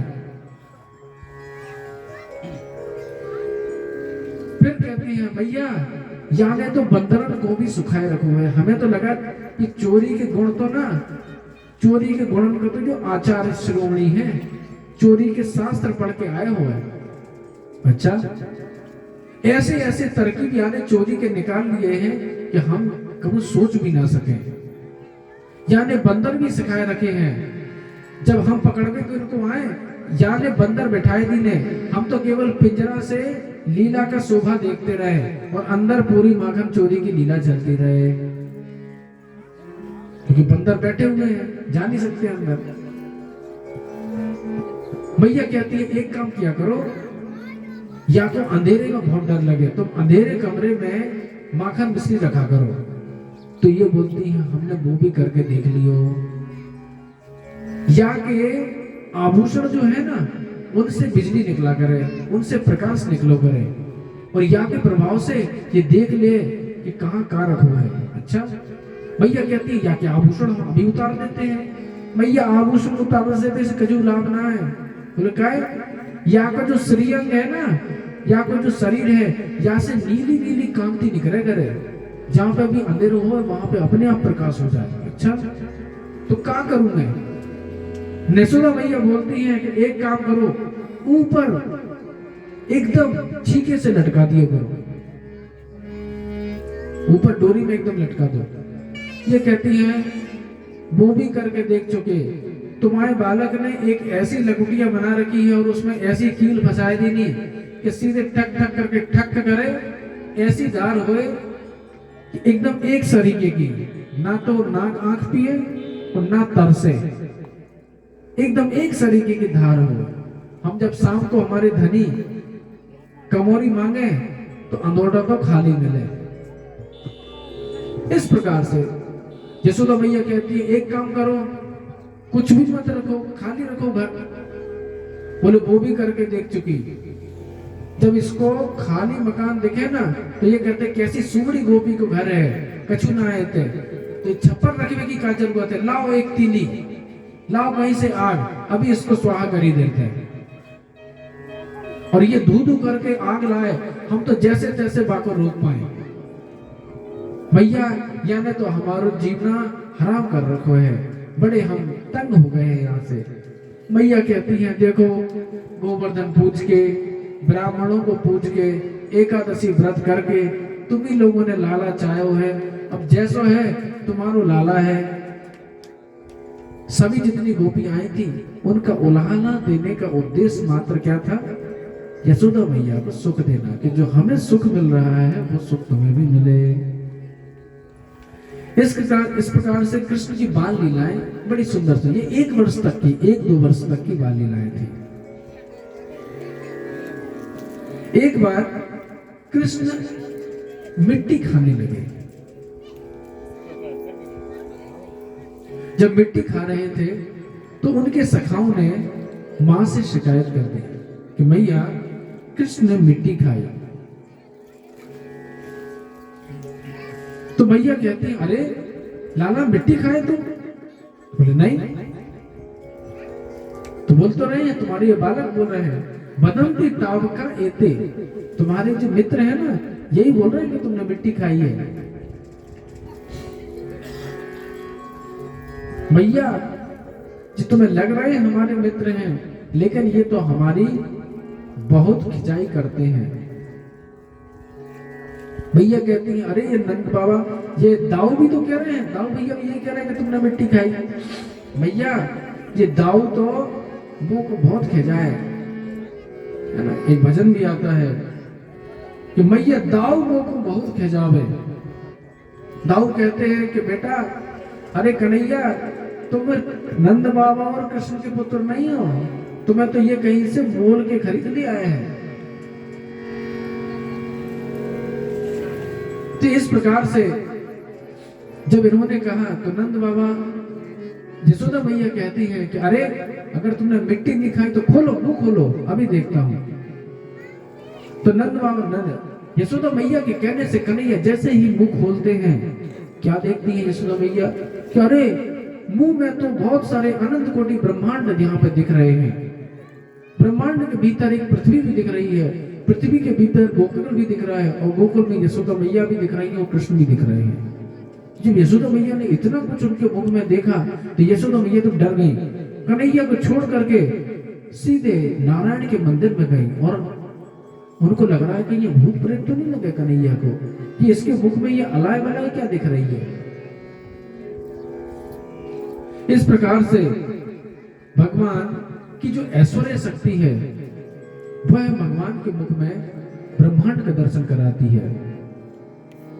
अब भगवान सोच रहे हैं कि अरे ऐश्वर्य शक्ति दूर हट, दूर हट, तो क्यों मैया को परेशान कर रही है, क्यों हैरान कर रही है। अब भगवान सोच रहे हैं कि देखो मैया मुझे इतना बढ़िया लालन पालन कर रही है, अगर मैया को पता चल गया कि मैं भगवान हूं तो मैया मुझे भी नारायण के बगल में बिठा देगी।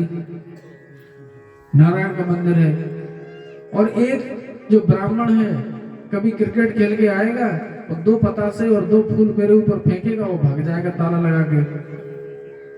अब मैया जो लाड़ प्यार कर रही है वो मुंह को ना मिलेगा। तो या तो अपन को तो ये सुख चाहिए, तो लीला शक्ति को भगवान डांट रहे, अरे लीला शक्ति हट हट, तो क्यों मेरी मैया को हैरान करे। अब लीला शक्ति सोच रही है कि भगवान डर रहे हैं तो हमें सेवा करने के लिए उपस्थित होना चाहिए कि भगवान का बचाव हो सके। तो इसलिए यहाँ पे लीला शक्ति ने ब्रह्मांड का दर्शन कराया था। इसके बाद जब भगवान करीब 2.5-3 साल के हो गए, करीब 3 साल 2 महीने है ना, क्योंकि दीपावली की लीला का विवरण है। तो एक बार मैया सुबह सुबह दीपावली के दिन उठ करके माखन को मथ रही थी। माखन को जैसे ही मथ रही थी तो उन्होंने क्या देखा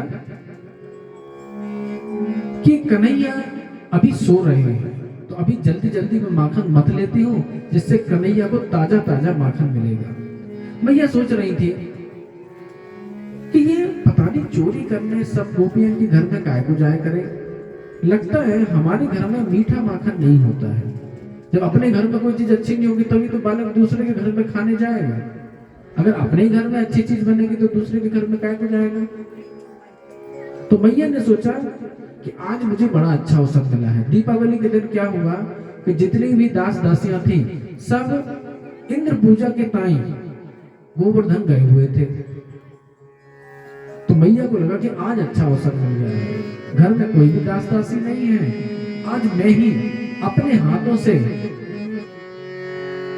पद्म गंधा गायों का, इनके यहाँ पे गायें तो असंख्य असंख्य हैं, लेकिन इनमें भी 108 प्रमुख गायें हैं जिनके दूध में कमल सरीखे की गंध आती है।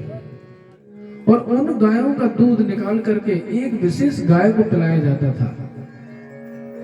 वो विशेष गाय थी और उसका दूध निकाल करके खुद यशोदा मैया ने खुद निकाला और उसको ओटाया, उसको जमाया और उसी दही को यहाँ पे मिलो रही है जिसमें बड़ी दिव्य सुगंध आ रही है। कन्हैया को अच्छा माखन खिलाना चाहती है। तो ये भक्ति का भाव होता है। भक्ति का भाव ये नहीं है कि एक नौकर चाकर रख दिया वो हमारे विग्रह की पूजा सेवा कर रहा है, नहीं, खुद करना चाहिए।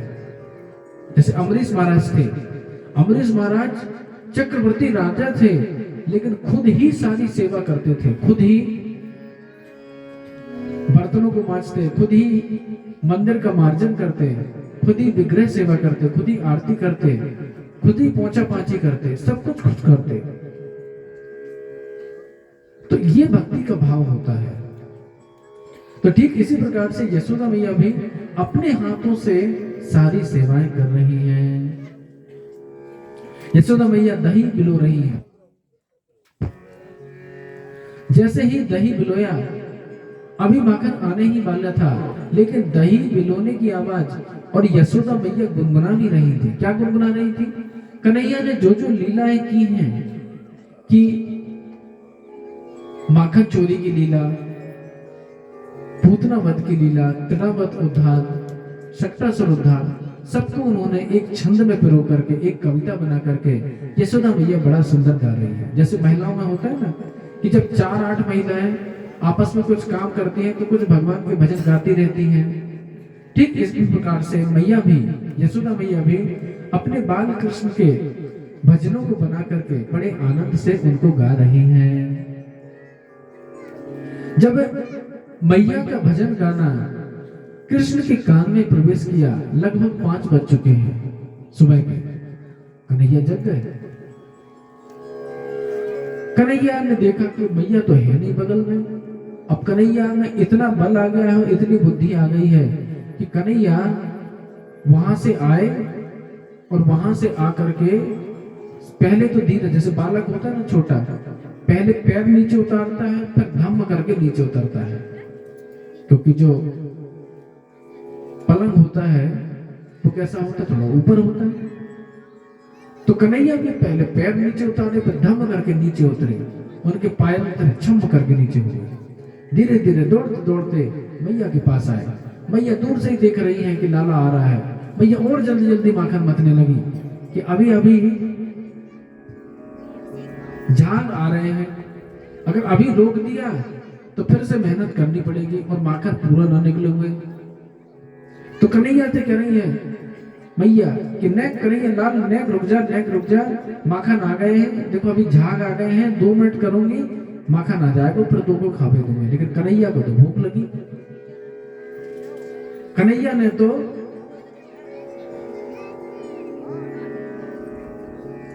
सीधी क्या किया, जो रई थी, मथानी थी, बाको पकड़ लिया।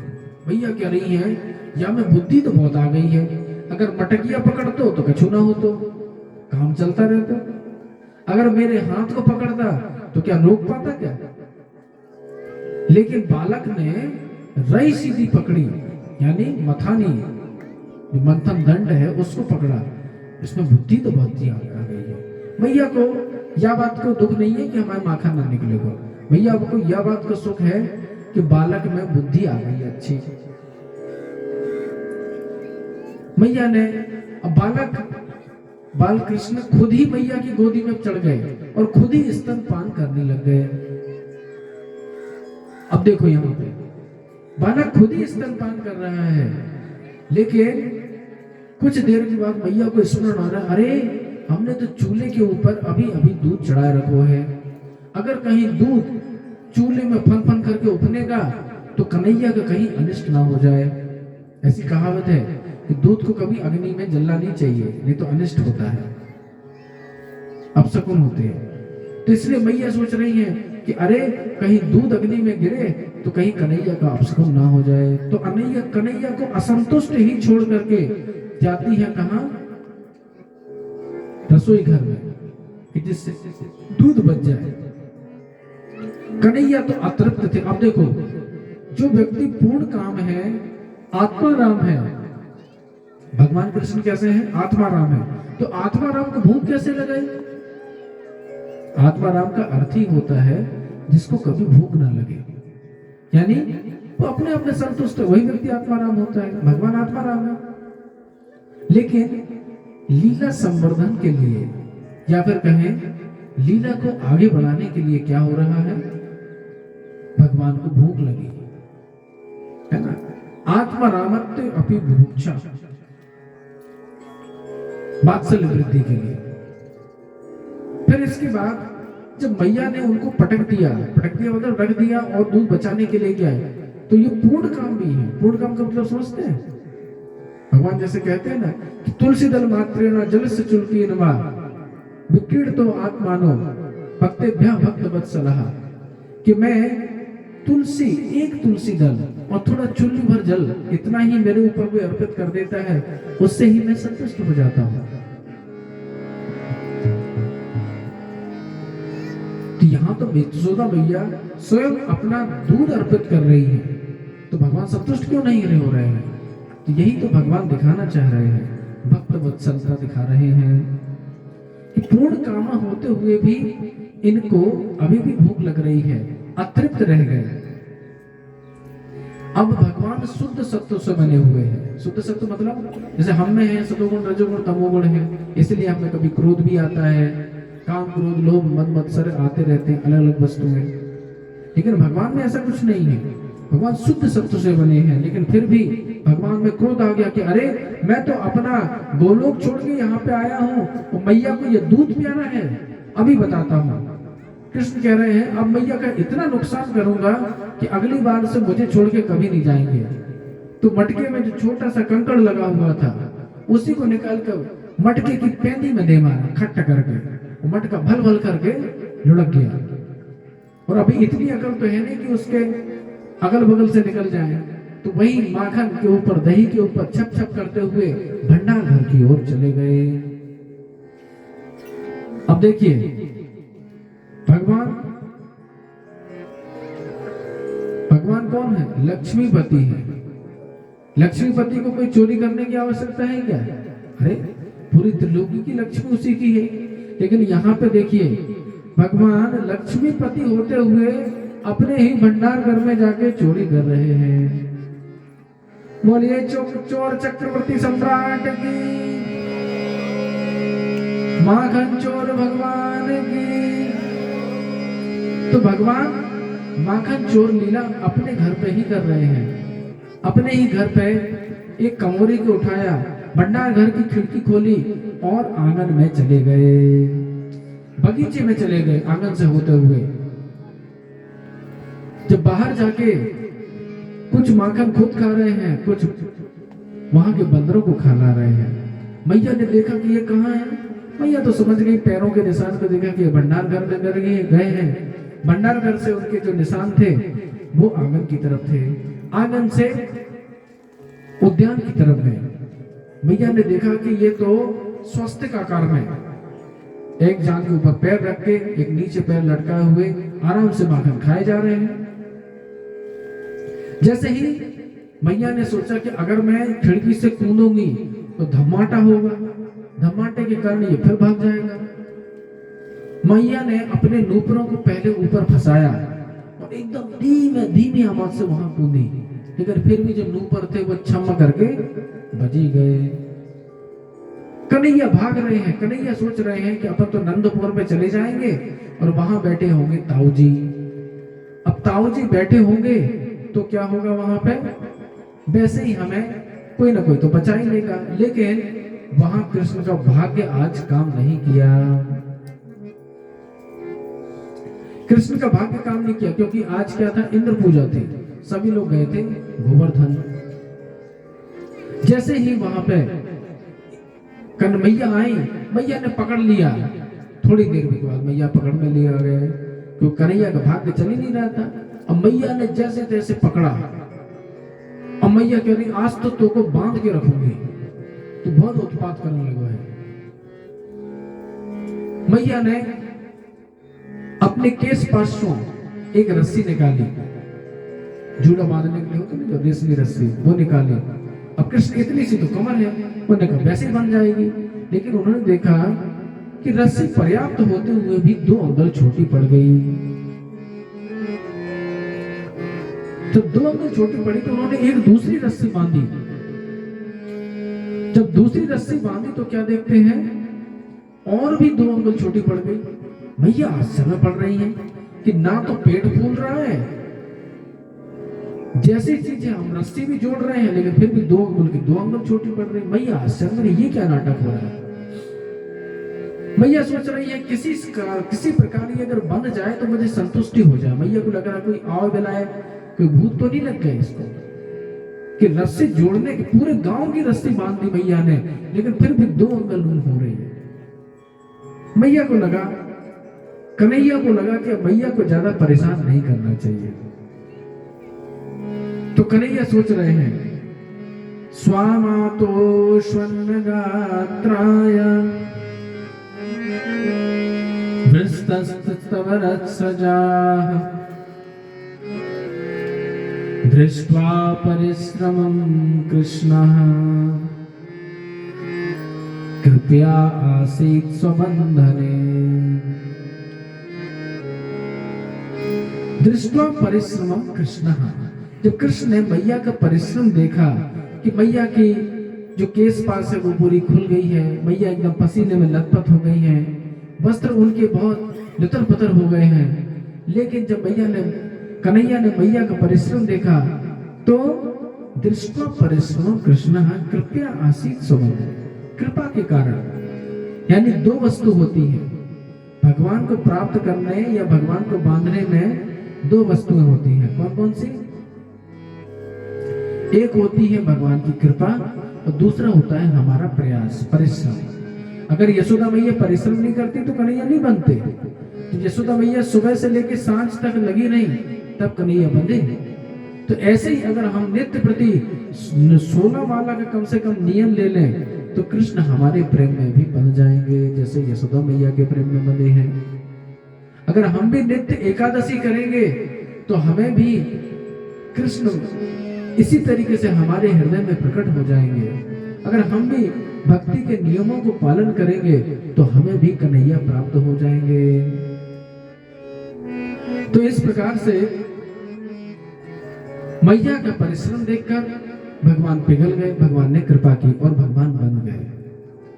भगवान बंधे बंधे भी, अब देखो भगवान की भगवत्ता, भगवान बंधे हुए हैं लेकिन बंधे बंधे भी दूसरों को मुक्त कर रहे हैं। भगवान कुछ भी कर सकते हैं। अब भगवान को मैया ने किससे बांध दिया? ऊखल से बांध दिया। ऊखल होता है जिससे कूटा जाता है, ऊखली।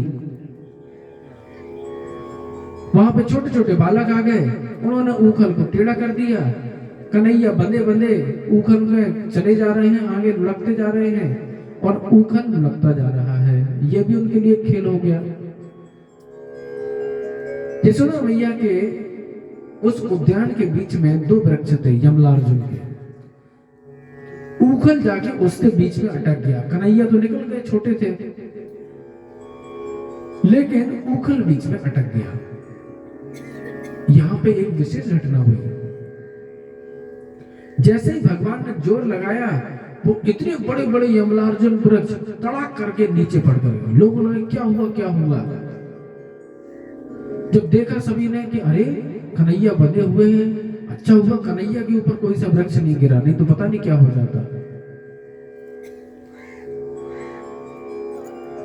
इन बच्चों ने एक विशेष घटना देखी।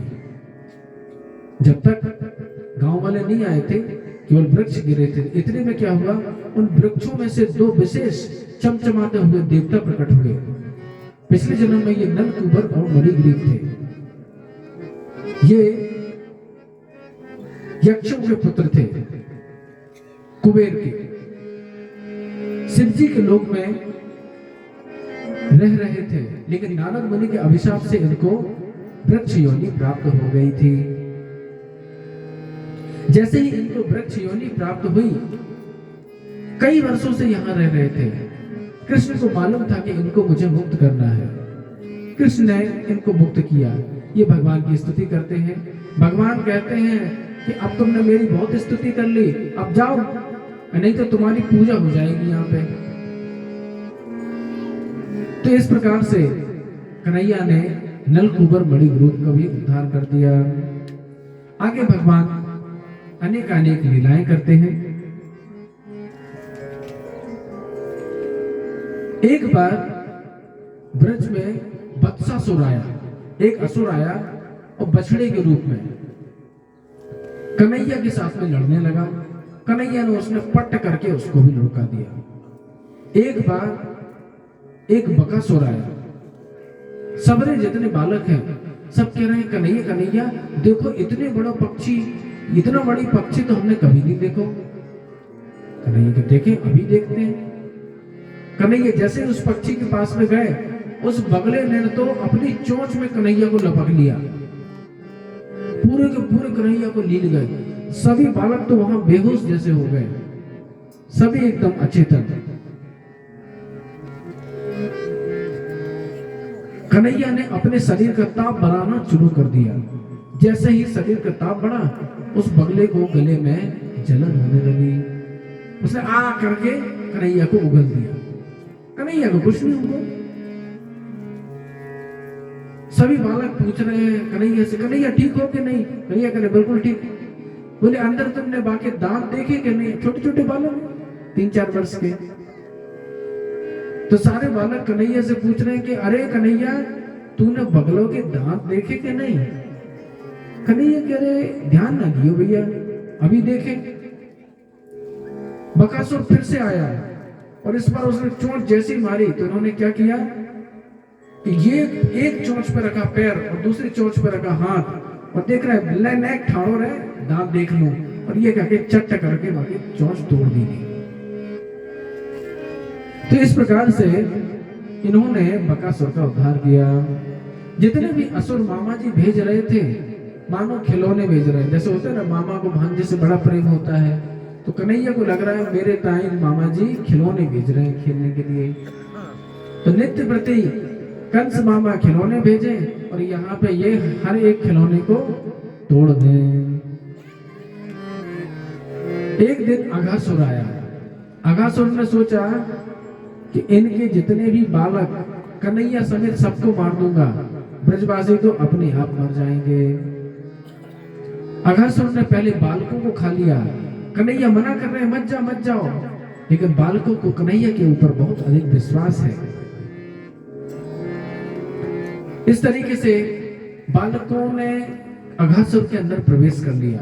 भगवान को लगा सभी बालक तो प्रवेश कर ही गए हैं, अब मुझे जाके ही कुछ करना होगा।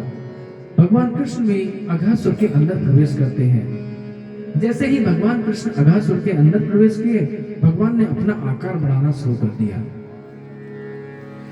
अघासुर का श्वास रुक गया और उसका जो प्राण वायु था ब्रह्मरंध्र को फाट करके, यानी कि जो माथे का भाग होता है उसको फोड़ करके बाहर निकला और अघासुर की ज्योति वहीं रही।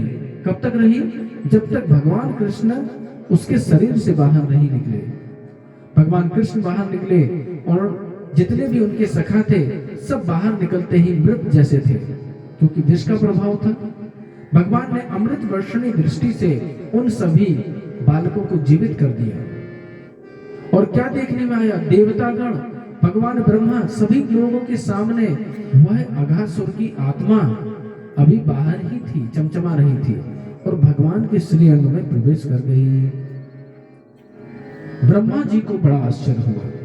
ब्रह्मा जी को लगा कि हो ना हो ये मेरे प्रभु नारायण ही हैं, लेकिन ब्रह्मा जी जांच करना चाहते थे कि अगर मेरे नारायण प्रभु हैं तो ये जूठन क्यों खा रहे हैं? क्योंकि ये सखागण क्या कर रहे थे? वन भोजन कर रहे थे। वन भोजन में भी मैया से बोलते हैं कि मैया आज तो हम वन भोजन करेंगे, मैया आज हम घर में भोजन नहीं करेंगे, सो तुम हमारे ताई कलेवा बांध दो। तो सभी ने अपने अपने छीके ले लिए। छीके समझते? कपड़े में जो रोटी बांध के ले जाते, तो सभी ने अपने छीके लिए और अपनी अपनी लकुटिया पे दोनों तरफ टांग करके वन में सुबेरे सुबेरे निकल गए। सभी लोग कन्हैया को घेर करके बैठ गए हैं। सबसे पहले छोटे छोटे बालक, फिर बड़े बालक, फिर और बड़े बालक। सिद्धांत दिखा रहे हैं कि जितने छोटे बन के रहोगे उतने कन्हैया के पास रहोगे, जितने बड़े बन जाओगे उतने दूर हो जाओगे। सब लोग कन्हैया के मुख के सामने हैं। लीला शक्ति सभी कन्हैया के सामने ही सभी को दिखा रही है। कोई कन्हैया का पीठ नहीं देख रहा है। ये भगवान का पराक्रम है, भगवान का ऐश्वर्य है। सभी बालक अपने अपने घर से बड़े अच्छे अच्छे व्यंजन लाए थे। कोई बालक कहता है लाला देख ये कितना अच्छा दही बड़ा है, भगवान खाते हैं। बोले हाँ दही बड़ा तो बड़ा अच्छा है, लेकिन यहाँ में मिर्ची नहीं ज्यादा हो गई, लग रहा है यहाँ की मैया मारवाड़ की होगी।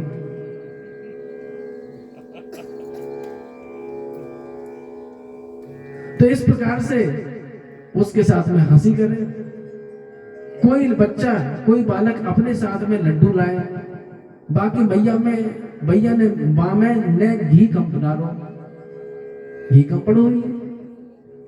और जैसे ही बालक ने लड्डू उठाया वो भुर्र करके उड़ गए। दूसरे बालक माँ को चिढ़ा रहे, अरे तेरी मैया तो बड़ी कंजूस है, यहाँ में घी भी न डालो। कन्हैया कह रहे हैं कि देख लाला तेरी अभी देख मैं तेरी बड़वाई करा दूं, मुझको 2 लड्डू दइए। बोले हाँ। बोले देखो ना भैया बात ऐसी नहीं है। बोले वो कैसी है? बोले लड्डू इतना बढ़िया है तो कि पवन देव को भी जी ललचाएगा, सो लड्डू उड़ा के खाए ले गए। कन्हैया ने 2 लड्डू लिए। इस प्रकार से आपस में उनके खूब सारे खेल चल रहे हैं, आपस में एक दूसरे का भोजन करते जा रहे हैं। इधर ब्रह्मा जी ने देखा था कि अरे ये कैसे भगवान है, ये जूठन खा रहे हैं और जूठन खिला रहे हैं, ये तो यज्ञ में भी भोजन नहीं करते हैं और यहाँ पे चोरी करके खा रहे हैं, यहाँ पे जूठन करके खा रहे हैं, ये कैसे भगवान है। तो उनके ये आश्चर्य हुआ कि ये ब्रह्म है या नहीं, ये मेरे नारायण है कि नहीं। तो केवल उनके मन में जो शंका थी ना, उस शंका का निवारण करना चाह रहे थे। तो इसीलिए ब्रह्मा जी ने भगवान के बछड़े और भगवान के सखाओं को चुरा लिया। तो भगवान 1 वर्ष तक आप ही लकुट, आप ही मुकुट, आप ही बछड़े, आप ही उनकी धोती, जिस गोप का जैसा व्यवहार है वैसा व्यवहार, सब कुछ आप बने हुए हैं। 1 वर्ष तक लीला चलती रही। 1 वर्ष तक किसी को पता ही नहीं चला। भगवान कृष्ण ही छोटे छोटे बछड़े बन करके पूरे गांव की जितनी गायें हैं उनका दूध पी रहे हैं, पूरे ब्रज में जितनी मैयाएं हैं उनका भी दूध पी रहे हैं, क्योंकि हर गोपी का भाव था। क्या भाव था कि हाय कन्हैया, यशोदा मैया का कितना अच्छा सौभाग्य है कि अपना स्तन पान करा रही है कन्हैया को, हमारा ऐसा सौभाग्य कहाँ है। तो भगवान ने 1 वर्ष तक ब्रज की जितनी गोपिकाएं थी उन सबकी इच्छा पूरी की। और क्योंकि ब्रह्मा जी सभी बछड़ों को चुरा ले गए थे और सभी गोपालों को भी चुरा गए, तो भगवान ने अपना विस्तार किया और भगवान वही रूप बनाया जिस बछड़े का या जिस बालक का जैसा स्वभाव था, जैसा स्वरूप था, जैसा रंग था, वैसा ही भगवान ने स्वरूप बना लिया। इस प्रकार से भगवान अनेक अनेक लीलाएं करते जा रहे हैं। अघासुर का, अब ब्रह्मा जी ने देखा कि अघासुर का उद्धार हुआ और अघासुर की आत्मा भगवान के अंदर चली गई, तो ब्रह्मा जी को और भी शंका बढ़ गई कि ये भगवान है या नहीं है। उनको लगा हाँ भगवान तो है, लेकिन भगवान की भगवत्ता को जानना चाह रहे थे, इसलिए उन्होंने बछड़े चुरा लिए थे। भगवान ने ब्रह्मा को भी मोहित कर दिया।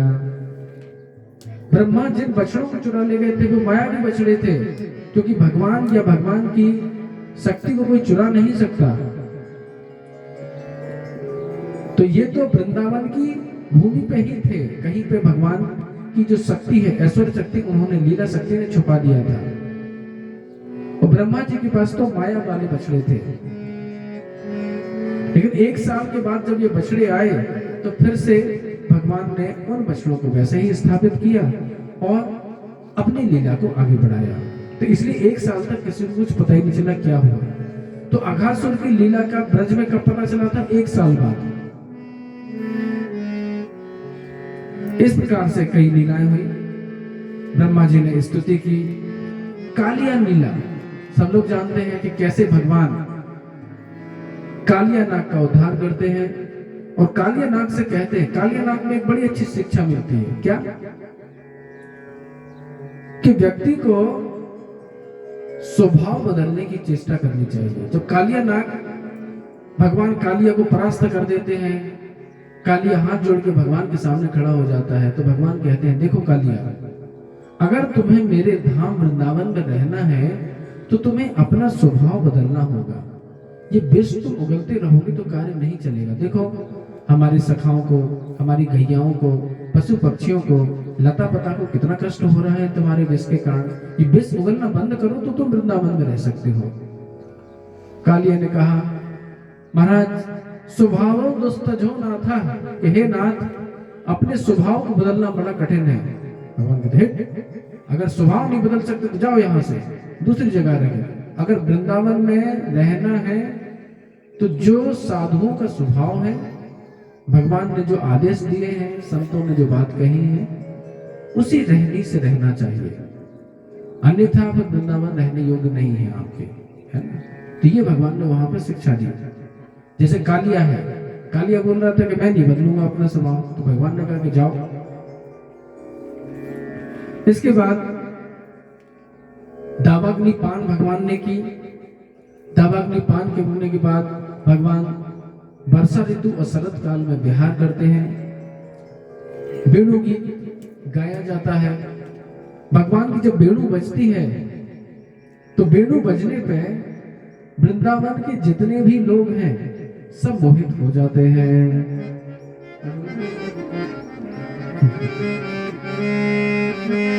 वेणु गीत विशेष गीत है।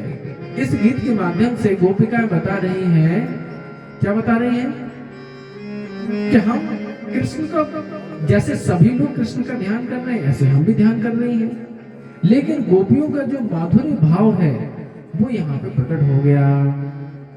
हर जगह उनका माधुर्य भाव प्रकट होता जा रहा है।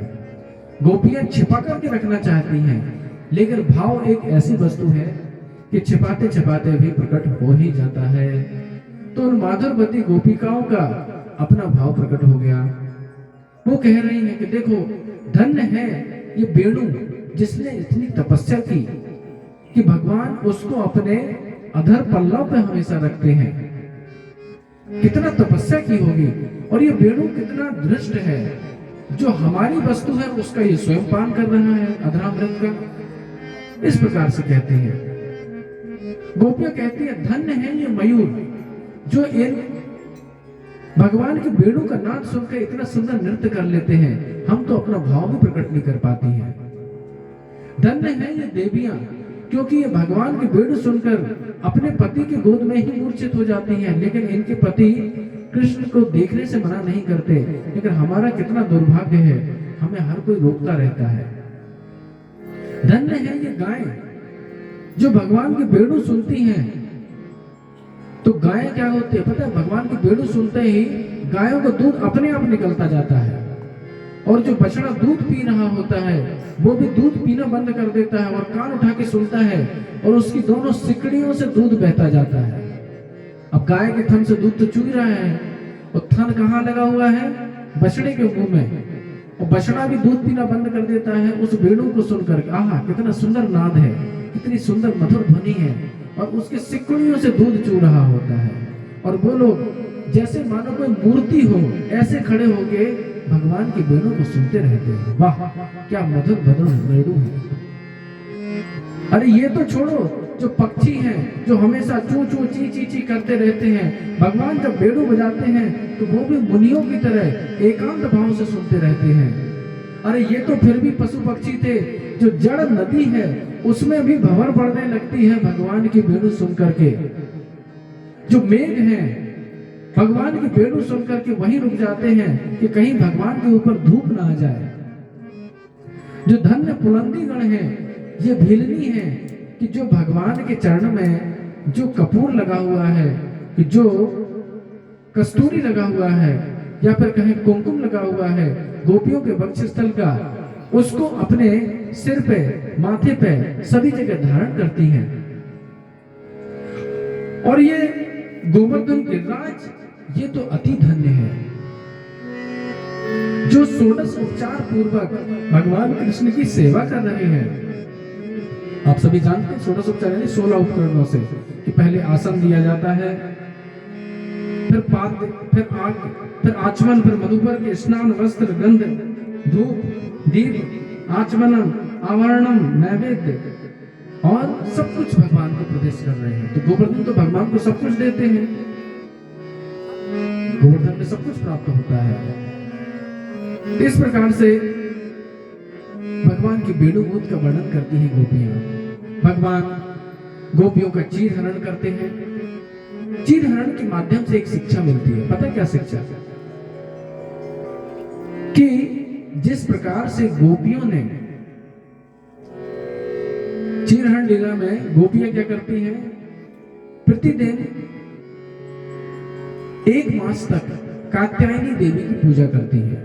कोई कहे अरे ये तो ब्रजवासी जन है, इनको कृष्ण की पूजा करनी चाहिए, देवी की क्यों उपासना कर रही हैं? देखो उद्देश्य क्या है ये महत्वपूर्ण है, क्या प्रयोजन है। देवी क्यों कात्यायनी देवी की पूजा कर रही है? यानी जितनी भी कुमारी गण हैं ब्रज की, छोटी छोटी बालिकाएं हैं, कात्यायनी व्रत क्यों कर रही हैं? उनका प्रयोजन है कि कृष्ण हमारे पति हों, तो कृष्ण को प्राप्त करने के लिए आप कुछ भी करें वो श्रेष्ठकर है। समझे ना?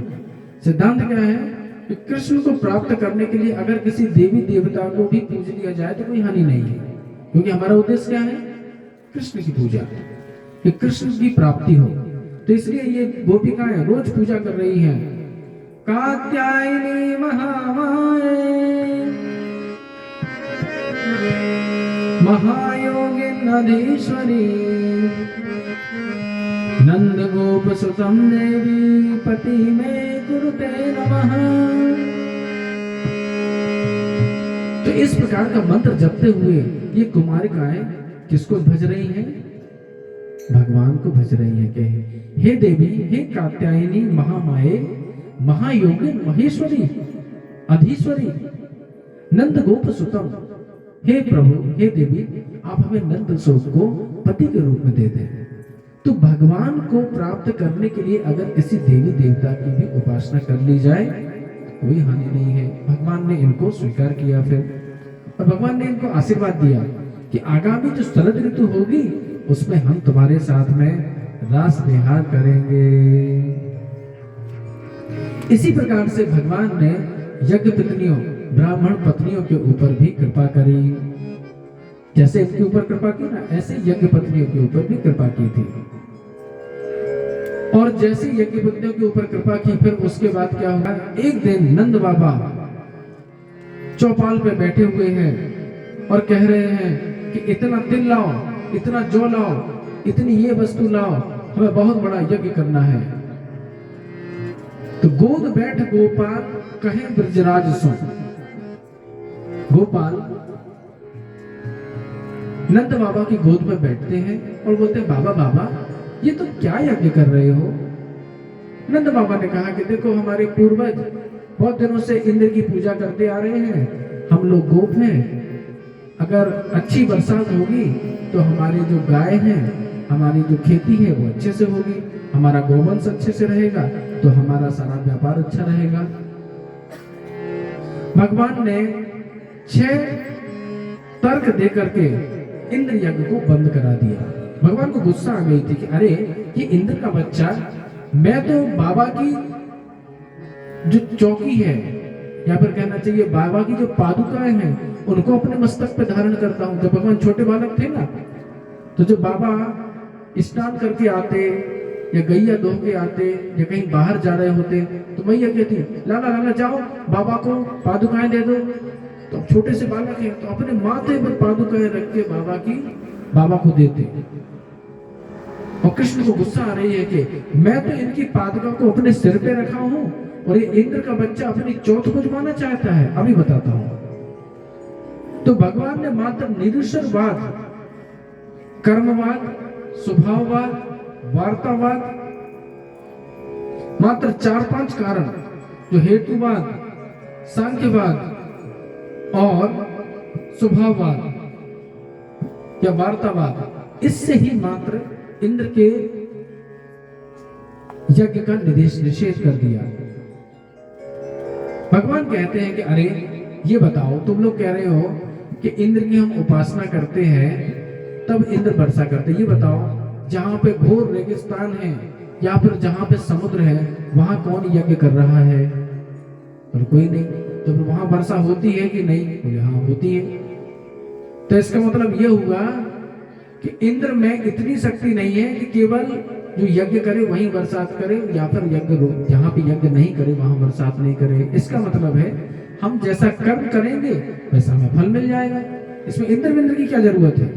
अब भगवान यहाँ चाहे क्या रहे ये समझने की बात है। भगवान सबको गोवर्धन पूजा के बारे में सब कुछ मालूम है, लेकिन रहस्य की बात समझ लेना चाहिए। रहस्य की बात यह है कि भगवान ब्रजवासियों से चाहते हैं कि वो मेरी पूजा प्रारंभ कर दें, लेकिन भगवान कृष्ण में इतनी शक्ति नहीं है कि वो ये बोलते कि मेरी पूजा करो, क्योंकि नंद बाबा उनका कान ऐड देते कि तू अभी का तो छोड़ा, हमारे सामने पैदा हुआ तू, हम तेरी पूजा करेंगे। तो भगवान ने क्या किया? अपने ही स्वरूप, यानी गोवर्धन और भगवान कृष्ण में कोई भेद नहीं है ना, भगवान का ही अभिन्न स्वरूप। कहते हैं भगवान का हृदय है गोवर्धन, है ना। तो भगवान हम भक्तों के लिए क्या है? स्वयं भगवान का स्वरूप है। तो भगवान क्या करते हैं? कहते हैं कि देखो, अब से तुम लोगों को इंद्र पूजा करने की आवश्यकता नहीं है, अब से हम गोवर्धन पूजा करेंगे। सभी लोग कहते हैं कान कहे सो करो, काना हमारा जो कहता है वही हम करेंगे। और ये लोग क्या करते हैं? सभी लोग वही की वही जितनी सामग्री रहती है जो इंद्र की पूजा के लिए बनाई जाती है, सब गोवर्धन पूजा के लिए ले जाते हैं गोवर्धन की तलहटी पे। सभी लोग गोवर्धन की तलहटी पे आ गए हैं और जितने भी घी के व्यंजन, जितने भी चावल के पहाड़ लगा दिए गए हैं, दाल का कुंड है, खीर के कुंड है, रोटियों का पहाड़ लगा दिया गया है, पुओं का पहाड़ लिया गया है।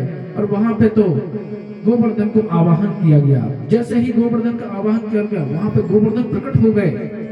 सब लोग देख रहे हैं कि गोवर्धन महाराज वहां प्रकट हुए। गोवर्धन के ऊपर जितना गोवर्धन का आकार है उतने ही बड़े एक कृष्ण जैसे गोवर्धन प्रकट हो गए। मधुमंगल कह रहे हैं, अरे ये गोवर्धन तो अपने कन्हैया जैसे ही दिख रहा है, और कन्हैया का स्वरूप है तो वैसे दिखेगा, बस आकार में बहुत बड़े थे।